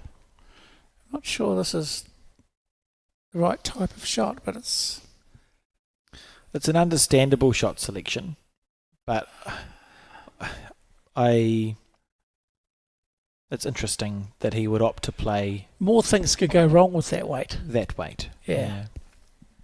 When he's had some magic results, and sometimes you feel like you're on you don't necessarily have to be, because bowls is one of those games. You don't have to be being super accurate, but if you're getting magic results with your drives, and you feel like the bowls gods are on your side, you may as well just keep trying. Aiden somehow found a gap there. He overplayed that bowl on purpose. He'll be disappointed he's found the gap clean. He was looking just to reach through either of Hamish's bowl or wriggle off Claire's pink one. It was nicely played. The one thing he didn't want to do is go the gap, and he got the gap perfectly. Yeah, and because Craig has played 2 ineffective bowls, a short one and one in the ditch. Look at this from Hamish Wilson. Just a reminder, that's how we got here. And then not much else has really happened since then, is there? You know, Aiden's played 2 ineffective bowls, really. Craig's played 2 ineffective bowls, and it's up to these players now. I saw Craig say something to Claire, and I imagine he said you can reach through. She's wide. I think that was the weight he was probably talking to her about, though. Hey, it's not all bad. The Bacchus bowl's good. Yeah, do you remember what you did earlier? Do it again. It's not a bad line. That's pretty good, isn't it? That's outstanding.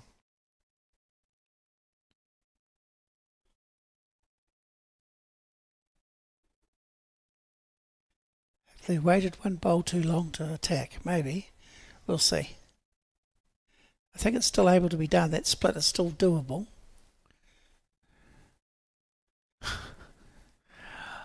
Look, we're not in Christchurch. I could almost feel the cold coming out of the screen. Can you see it?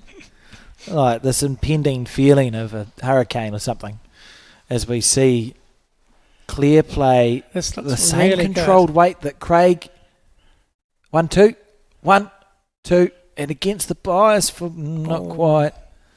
Cut it down. One lonely blue job there now. That's good. I mean, it's changed the head.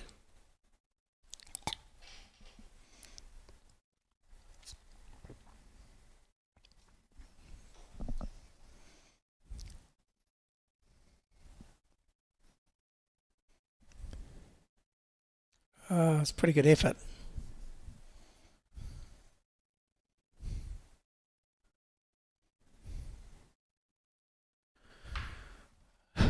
Aiden just went, the wind. Yeah. Yes, yep, the wind. It's the bane of every outdoor bowler's life, isn't it, really? The wind, yeah.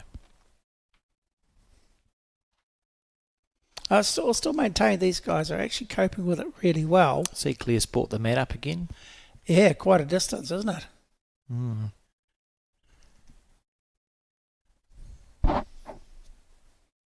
Oh, I agree with you, Keith. We've seen some just delightful bowls, really. No other way to put it.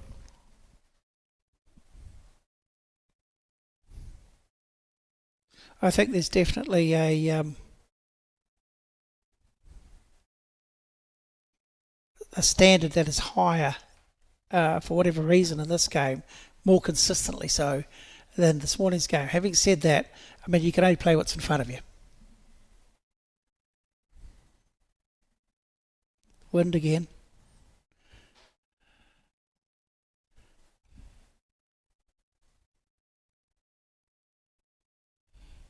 Smooth as silk.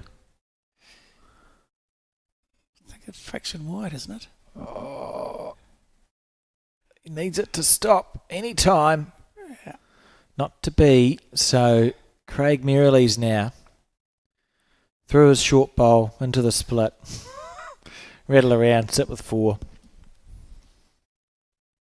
Or more likely just drawing through Claire's 2 bowls through the pink split, but sit at 1 and 2 o'clock to the jack. Different weights, aren't they? That's the thing. You can be aggressive or you can be percentage. Whatever you like. Whatever you feel you're confident of playing. So here we go. He's on his backhand. So it's rolling those bowls 2 rolls.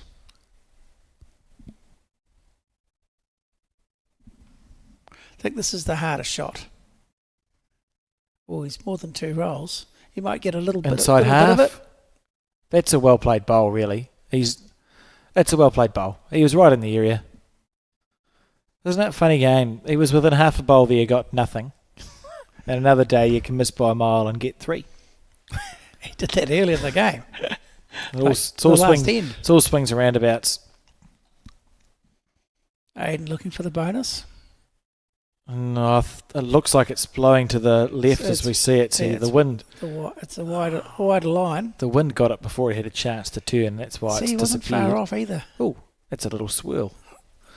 So 1 it was to Aiden Takadua and Hamish Wilson. Hamish now walking the jack up. So 6-4 the score after 6 ends. Yes. The mat right up, and the jack is going to be delivered not far enough, maybe, by the look of that. So the jack on the 2 metre mark, and Claire can place the mat wherever she wants. And she has. So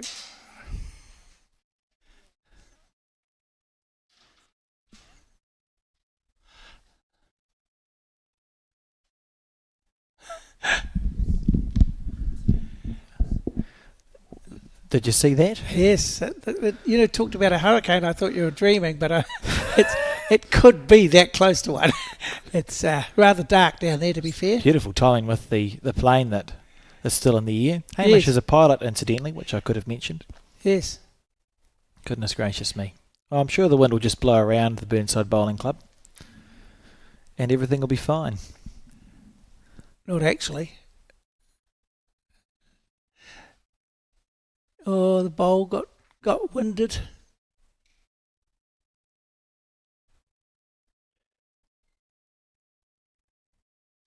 So Hamish with the shot. He's going to follow his first bowl, try to just get under his first bowl and be a little bit closer to the jack. That's what he's looking for.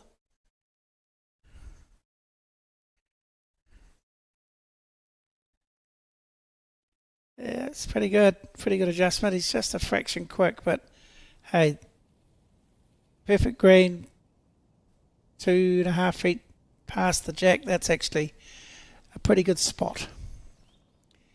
Claire will need to respond. She'll be trying to draw the shot itself.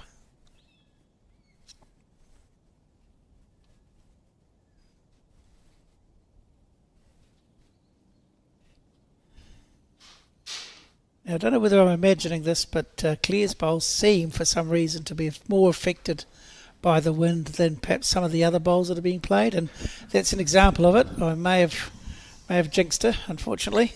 It's possible. It's possible. I'm not sure what size bowls you have.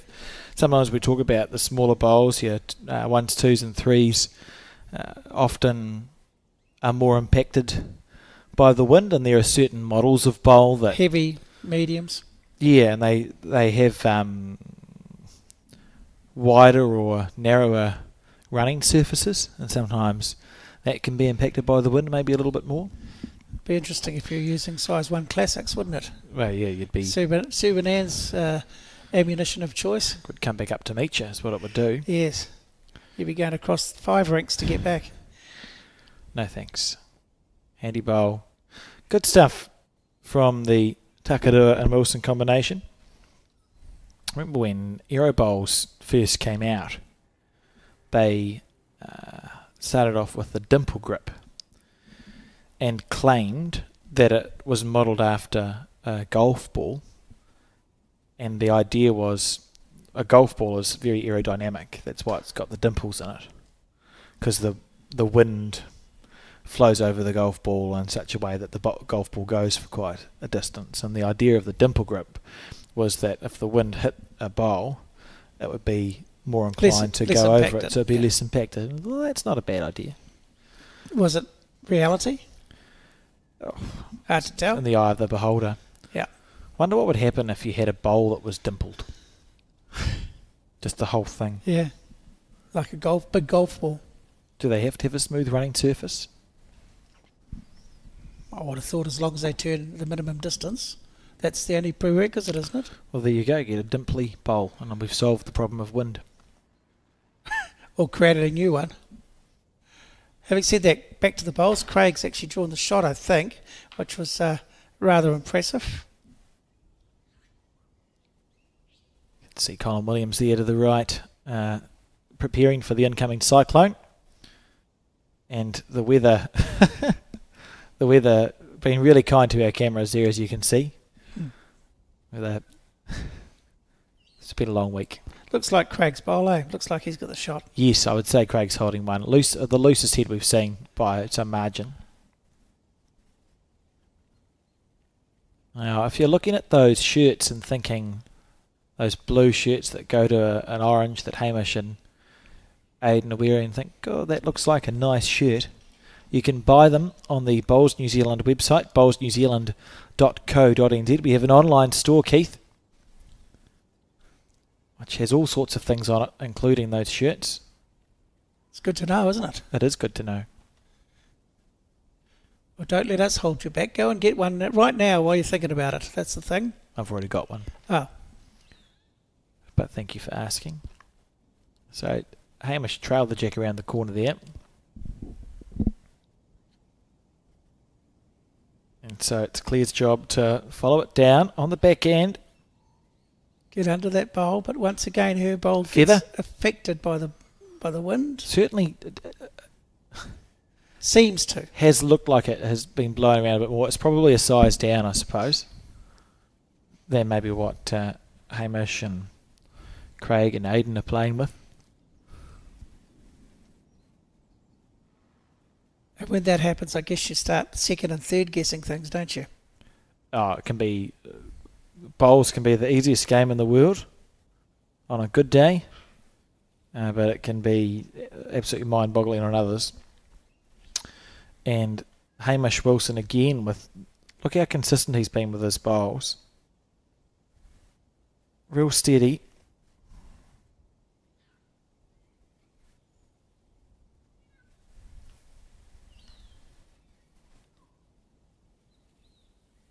Couldn't quite make out what she said, but I think it was, I'll need to be positive.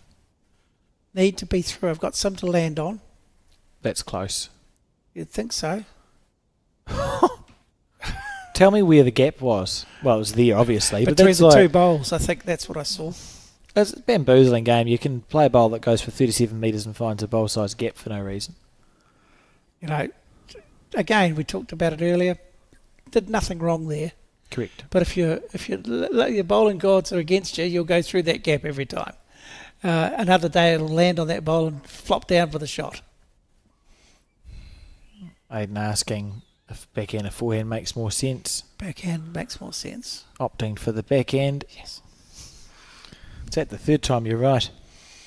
I feel privileged that I've got that many right so far today. I'm on fire.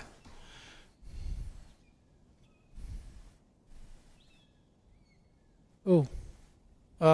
See now, how's the game fair?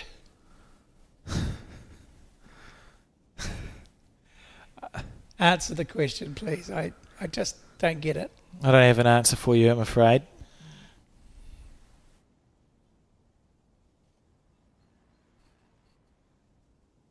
One thing's for sure, though.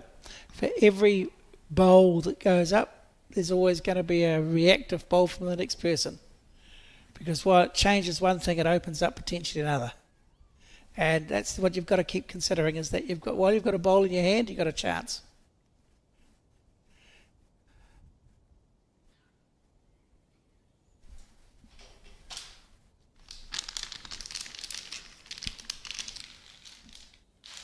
He's done it again. He's got another wick.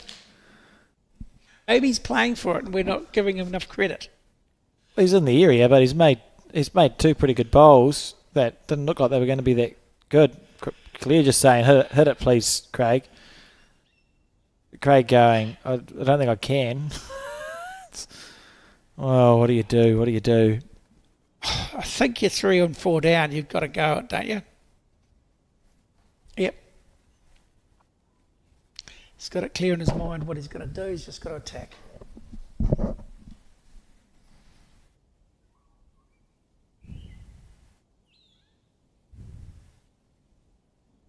Square onto that one. Oh, I mean, I've watched quite a lot of bowls. That's one to Craig Merrilies and Claire Hendra, so it's 5-6. Like, I've seen more bowls than someone should probably see in a lifetime, and this would be one of the more unusual games I've seen, just for the sheer number of times somebody's missed what they're going for and had an absolute miracle turn up, Keith. It's kept it very exciting. Look, regardless of that, and we'll go back to the same adages I talked about before. When you're down, you've got to be up. And the reality is, for every bowl, for every action, there's a reaction.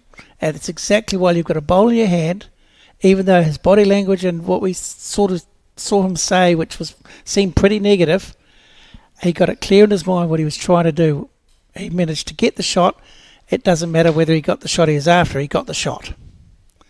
And that made the team 6-5 after 7, as opposed to being 3 or 4 down after 7.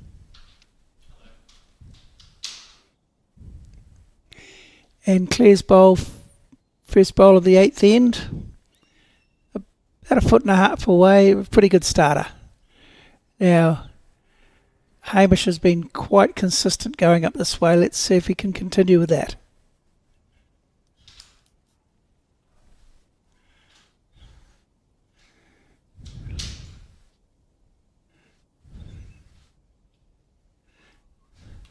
Both those bowls quite close, within a metre, which is a good start in these conditions. And it's only a matter of time, we think, before there's a massive downpour that's going to occur. But with an ounce of luck, it might go right round the rink and not actually dump the water onto the green. But hey, we'll wait and see what happens there. A lovely bowl from Claire. Good consistent bowls and a good correction from her first. And that's, I think, probably going to force Hamish to be just a little bit more aggressive. He's taken a more aggressive line. He's gone toward the jack. He's played a great bowl there. Absolutely great bowl. I think all in all, that's 4 really good bowls from the leads. And they can be fairly pleased with their work. Absolutely, it's great stuff. And having just looked at the rain radar, we appear to be in the eye of the hurricane at the moment, the Burnside Bowling Club. So long may that continue. Yeah, I did mention it might dump it on the green, or with an ounce of luck it might go right round. Who knows? Just have to wait and see. But it'll be exciting. But either way, while there's wind, I think you'll find it won't rain. It's just when the wind drops off that might be the concern. I like your positive attitude, Keith. Let's hope for more wind.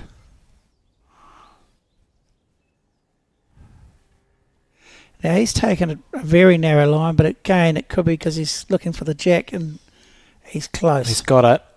He's got it really perfect. Close. That's beautiful, isn't it? Well played. That's exactly how you play bowls. Yeah, it's just nice, a nice shot.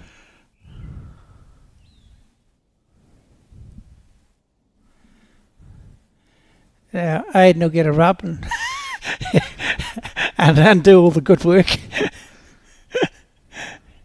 Oh, he looks a little bit shy, doesn't he? What's been quite cool about the game is it's not been all luck. Like we've seen the full mix of what bowls can show you, because we've seen some perfect draw bowls. We saw that end where everything was right at the end, and we ended up with jack in the ditch and 2 touches. We've seen drives that have been on target. We've seen drives that have been off target, etc., etc. It's like we've seen the absolute full range of shots that you can and cannot play in our game. And the large majority, it hasn't been luck, it's been skill. Yep. The reality is that you caught good luck, and you sometimes in bowls caught bad luck, and you've got to give yourself a chance. And this is what these 4 people are doing. They're making the most of the conditions as I see it, and the reality is that they're playing some excellent bowls. Given the wind conditions, look at the wind whipping through there now. Had to get it back off the mat again.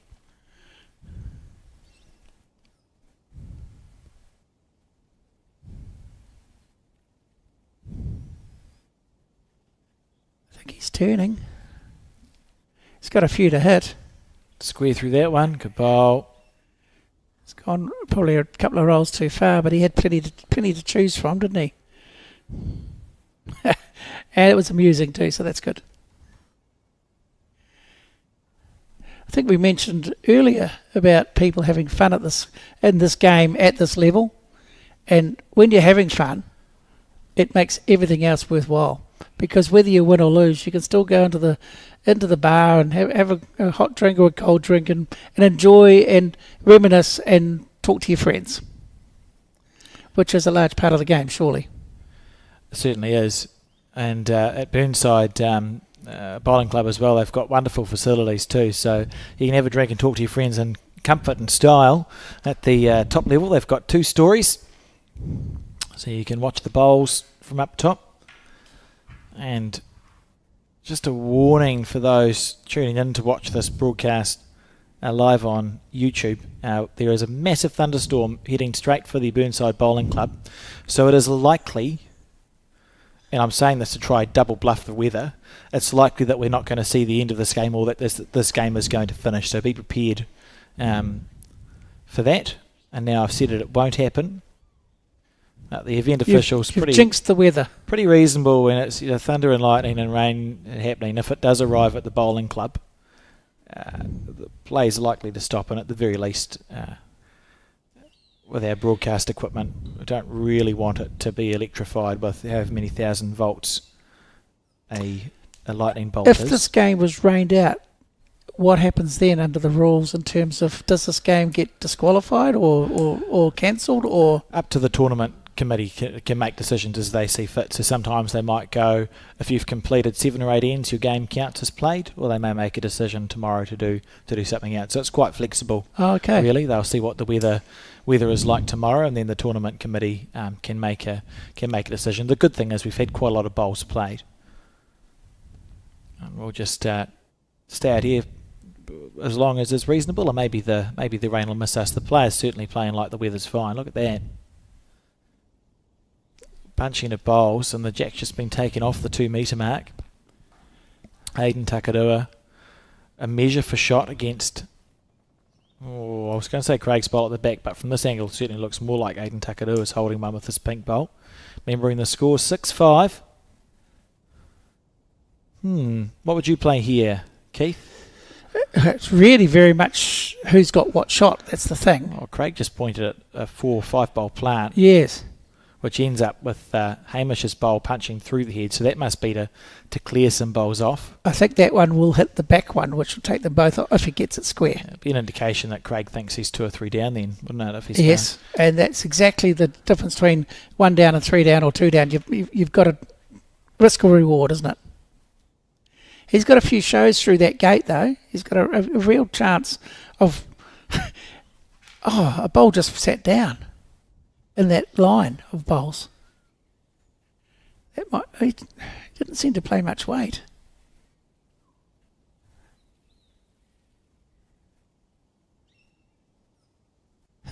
Okay.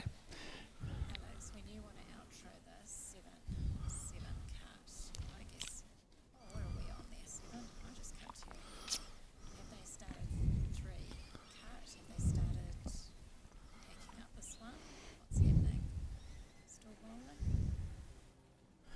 So I think we're just going to see the end of this end, and then that'll be it, I reckon, Keith. I think the players are going to come inside. They'll try and get this end complete. So we've got 3 more bowls to go. So there's safety issues now in terms of lightning and thunder and things like that? That's the concern at this stage. So they'll try and finish the end of bowls. I would encourage those watching, if you want to find the results, it's the Burnside bowlingclub.com is the place to go after this. Claire's indicating draw to a foot. That'll give them at least 1, if not 2. And we'll see, as you can see the rain across started to pop in, isn't it? That's the thing. The players will be aware of it as well. And once it starts, it's not going to stop today. So we'll just see if we can finish this end. Welcome to summer in New Zealand. Pretty much. Craig's just drawn the shot, which is excellent. And Aiden's identified that that's a fairly lonely bowl. It's a whole bowl target. I think he's definitely ripping it out. Yeah. It's interesting, isn't it? And the scoreboard too. So this is going to be a cool shot from Aiden Takarua. If he misses, it'll be all square and they call the game closed tonight. It's a draw, isn't it? Yeah, it hasn't quite been called yet, but there's that pressure of knowing that there's incoming thunderstorms and rain starting to make it down. So any end could be the last end. Well, you don't want to rush it because this is a big bowl in the context of the game and the result. He's playing the bowl. So I was on his back end, and I think we're going to go for at least 1 more end after this as he attacks this, trying to get rid of both the bowls. He's got... Oh, dearie me, I thought he had them both. That's a half a bowl narrow, so it's going to be 1 by the looks to Craig Merrillees, and we'll take our cue from the players. If the players continue, we'll continue.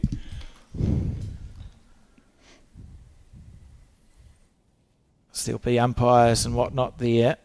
So they're all looking around at each other, aren't they? They are. It's a funny feeling in these tournaments, Keith, when you're a player, because you have that sense that something's going to happen. But we'll just we'll keep going. So it's Aiden got the shot. 1 to Aiden Takarua. 7-5 on the 9th end. So it must have been worth a big bundle for him there. He was very close to chipping both of those bowls off.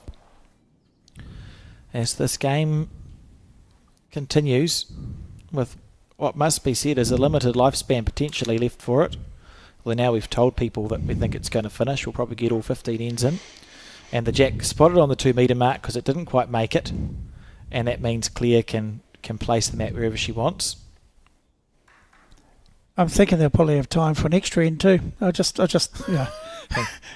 Thanks, Keith. Now that we've talked about it being called early, that's Murphy's Law, isn't it? Usually. I really thought that red disc bowls had that.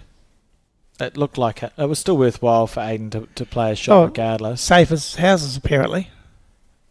The players will have that one eye on the scoreboard. So Aiden Takadua leading 7 shots to 5 on the 9th end. And that's good weight. I've been impressed with Hamish. Steady. He's been certainly the steadiest bowler, I think. Claire's been pretty good. Claire's played well. Oh, all 4 have played well. Craig and Aiden have had similar games, I would say, as skips. There's been some genius and there's been some average, some fortuitous results. But it's about even each. Claire will be disappointed with that. One of the quirks, Keith, with a Mania Toto green, which is what this is, I spoke about the waterweed earlier, is when it starts raining, the first thing it'll do is speed up. Yeah, it's sort of like skids the bowl along. It will only slow down if you start to see puddles, physical puddles of water.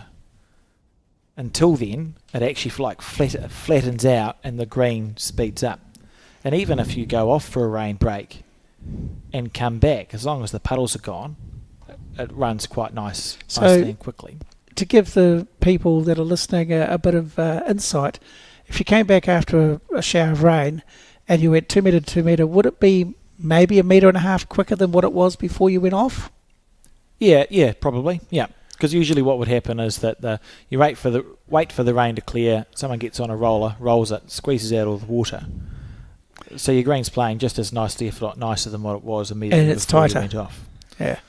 And it's been packed down. Claire's been waiting for it to skid. She hasn't quite got there this time. It's one of the things that international players often find when they come to New Zealand for international events. And I know it's happened I know for a fact it's happened at Burnside in the 2016 and the 2008 World Championships. Get called off because it's raining. Then you go back on. All the Kiwis, no, it's a little bit quicker. So straight onto it. Close. Everyone else hoofing into the ditch because they're expecting it to slow down like it would with a grass or a tiff dwarf, whatever.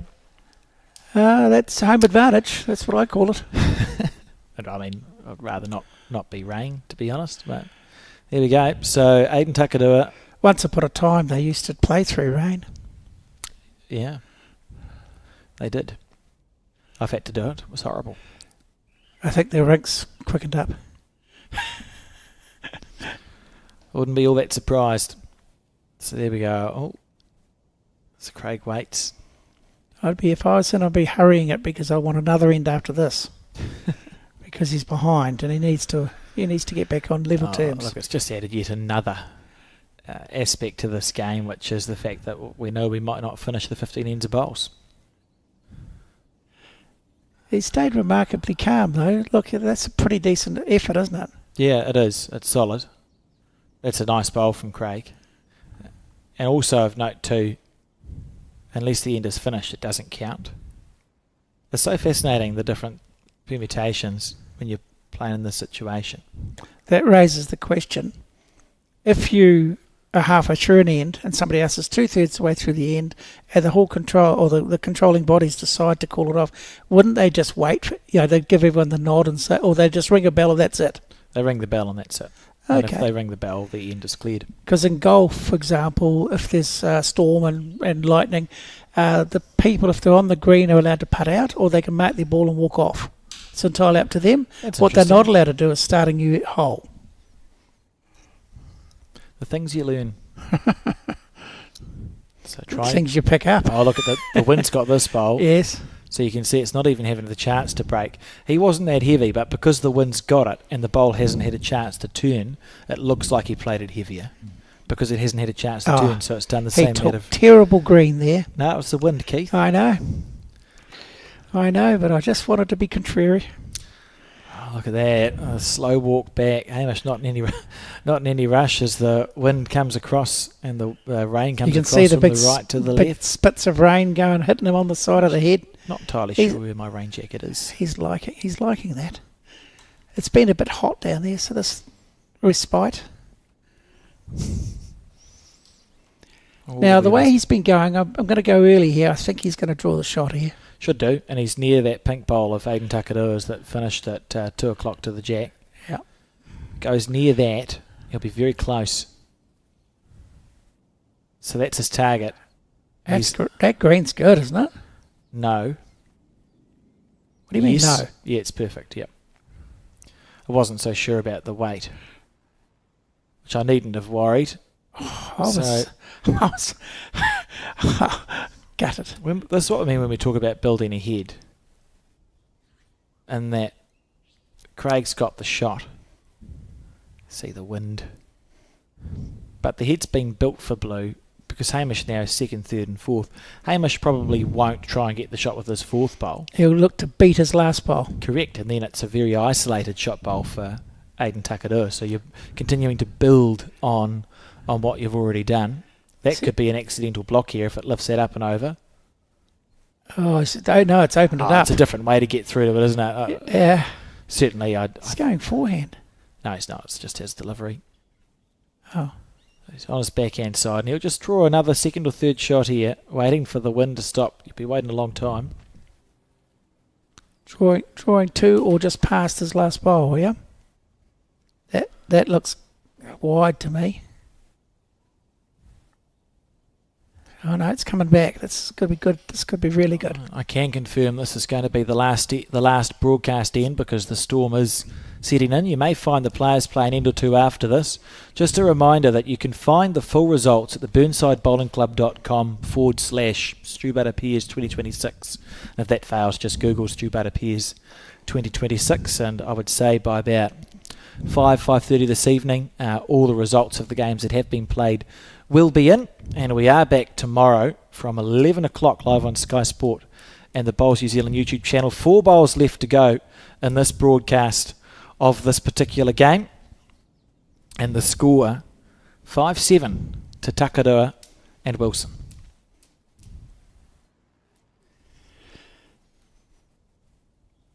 Well, I think with just the 4 to go, what's impressed me the most is the quality of the bowls in these conditions. I think these guys have shown how to play a game of bowls, and it's been a really top quality game of bowls that people can enjoy and understand that these conditions are pretty difficult, and they're making everything look a lot easier than they actually are. So Aiden now, with that isolated bowl, will be looking to get rid of it on his backhand. Smooth as silk, looking to pick that 2 pink bowls gap up the front of the head. He's very close here. Look at the wind. Oh, if that's a kill, we'll just wait and see if that's a kill or not. No, it's not. So he snicked it out to the right as we saw it. Did you see how much that bowl drifted? Yes. Ironically, it didn't turn at all, and all he wanted was a foot of green for it to turn a little bit once it got between those bowls, and it actually straightened. Unbelievable. And still got the jack, which was more than a little unlucky, one would say. Yeah. So 2 bowls to go. There's the jack there. That's 2. That's at least 2. Yes. It is, yeah. Aiden's bowl's the 3rd shot. Okay. So just 1 bowl each left. And remember, they may continue after this end, but it's certainly the end of our broadcast. Aiden on the back end. He's not liking it. He's given up on it already, which is interesting. No, how's his weight? How's his weight? He didn't like that. I don't think he should have been bothered at all. I'd be pretty happy. It's certainly second shot. He sat down into the rink. Craig Bayleys just has to go the bowl. Aiden's off. I think everyone's making ready to go, aren't they? Chop, chop, Craig. Yeah. We want to see what you do, but we also would like people not to get struck by lightning. So let's just play a shot. So he's looking to get rid of the bowl. I think this has been a fascinating battle, and it might be a bit of karma for them to score 2 on this end to be all square. So here we go. Where are we going to leave the broadcast at? Craig Merrilies on the back end. Drawing for 2. Trying to make it in for second shot.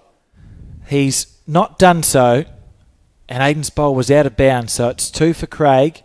Aidan's third shot. So we finish this broadcast.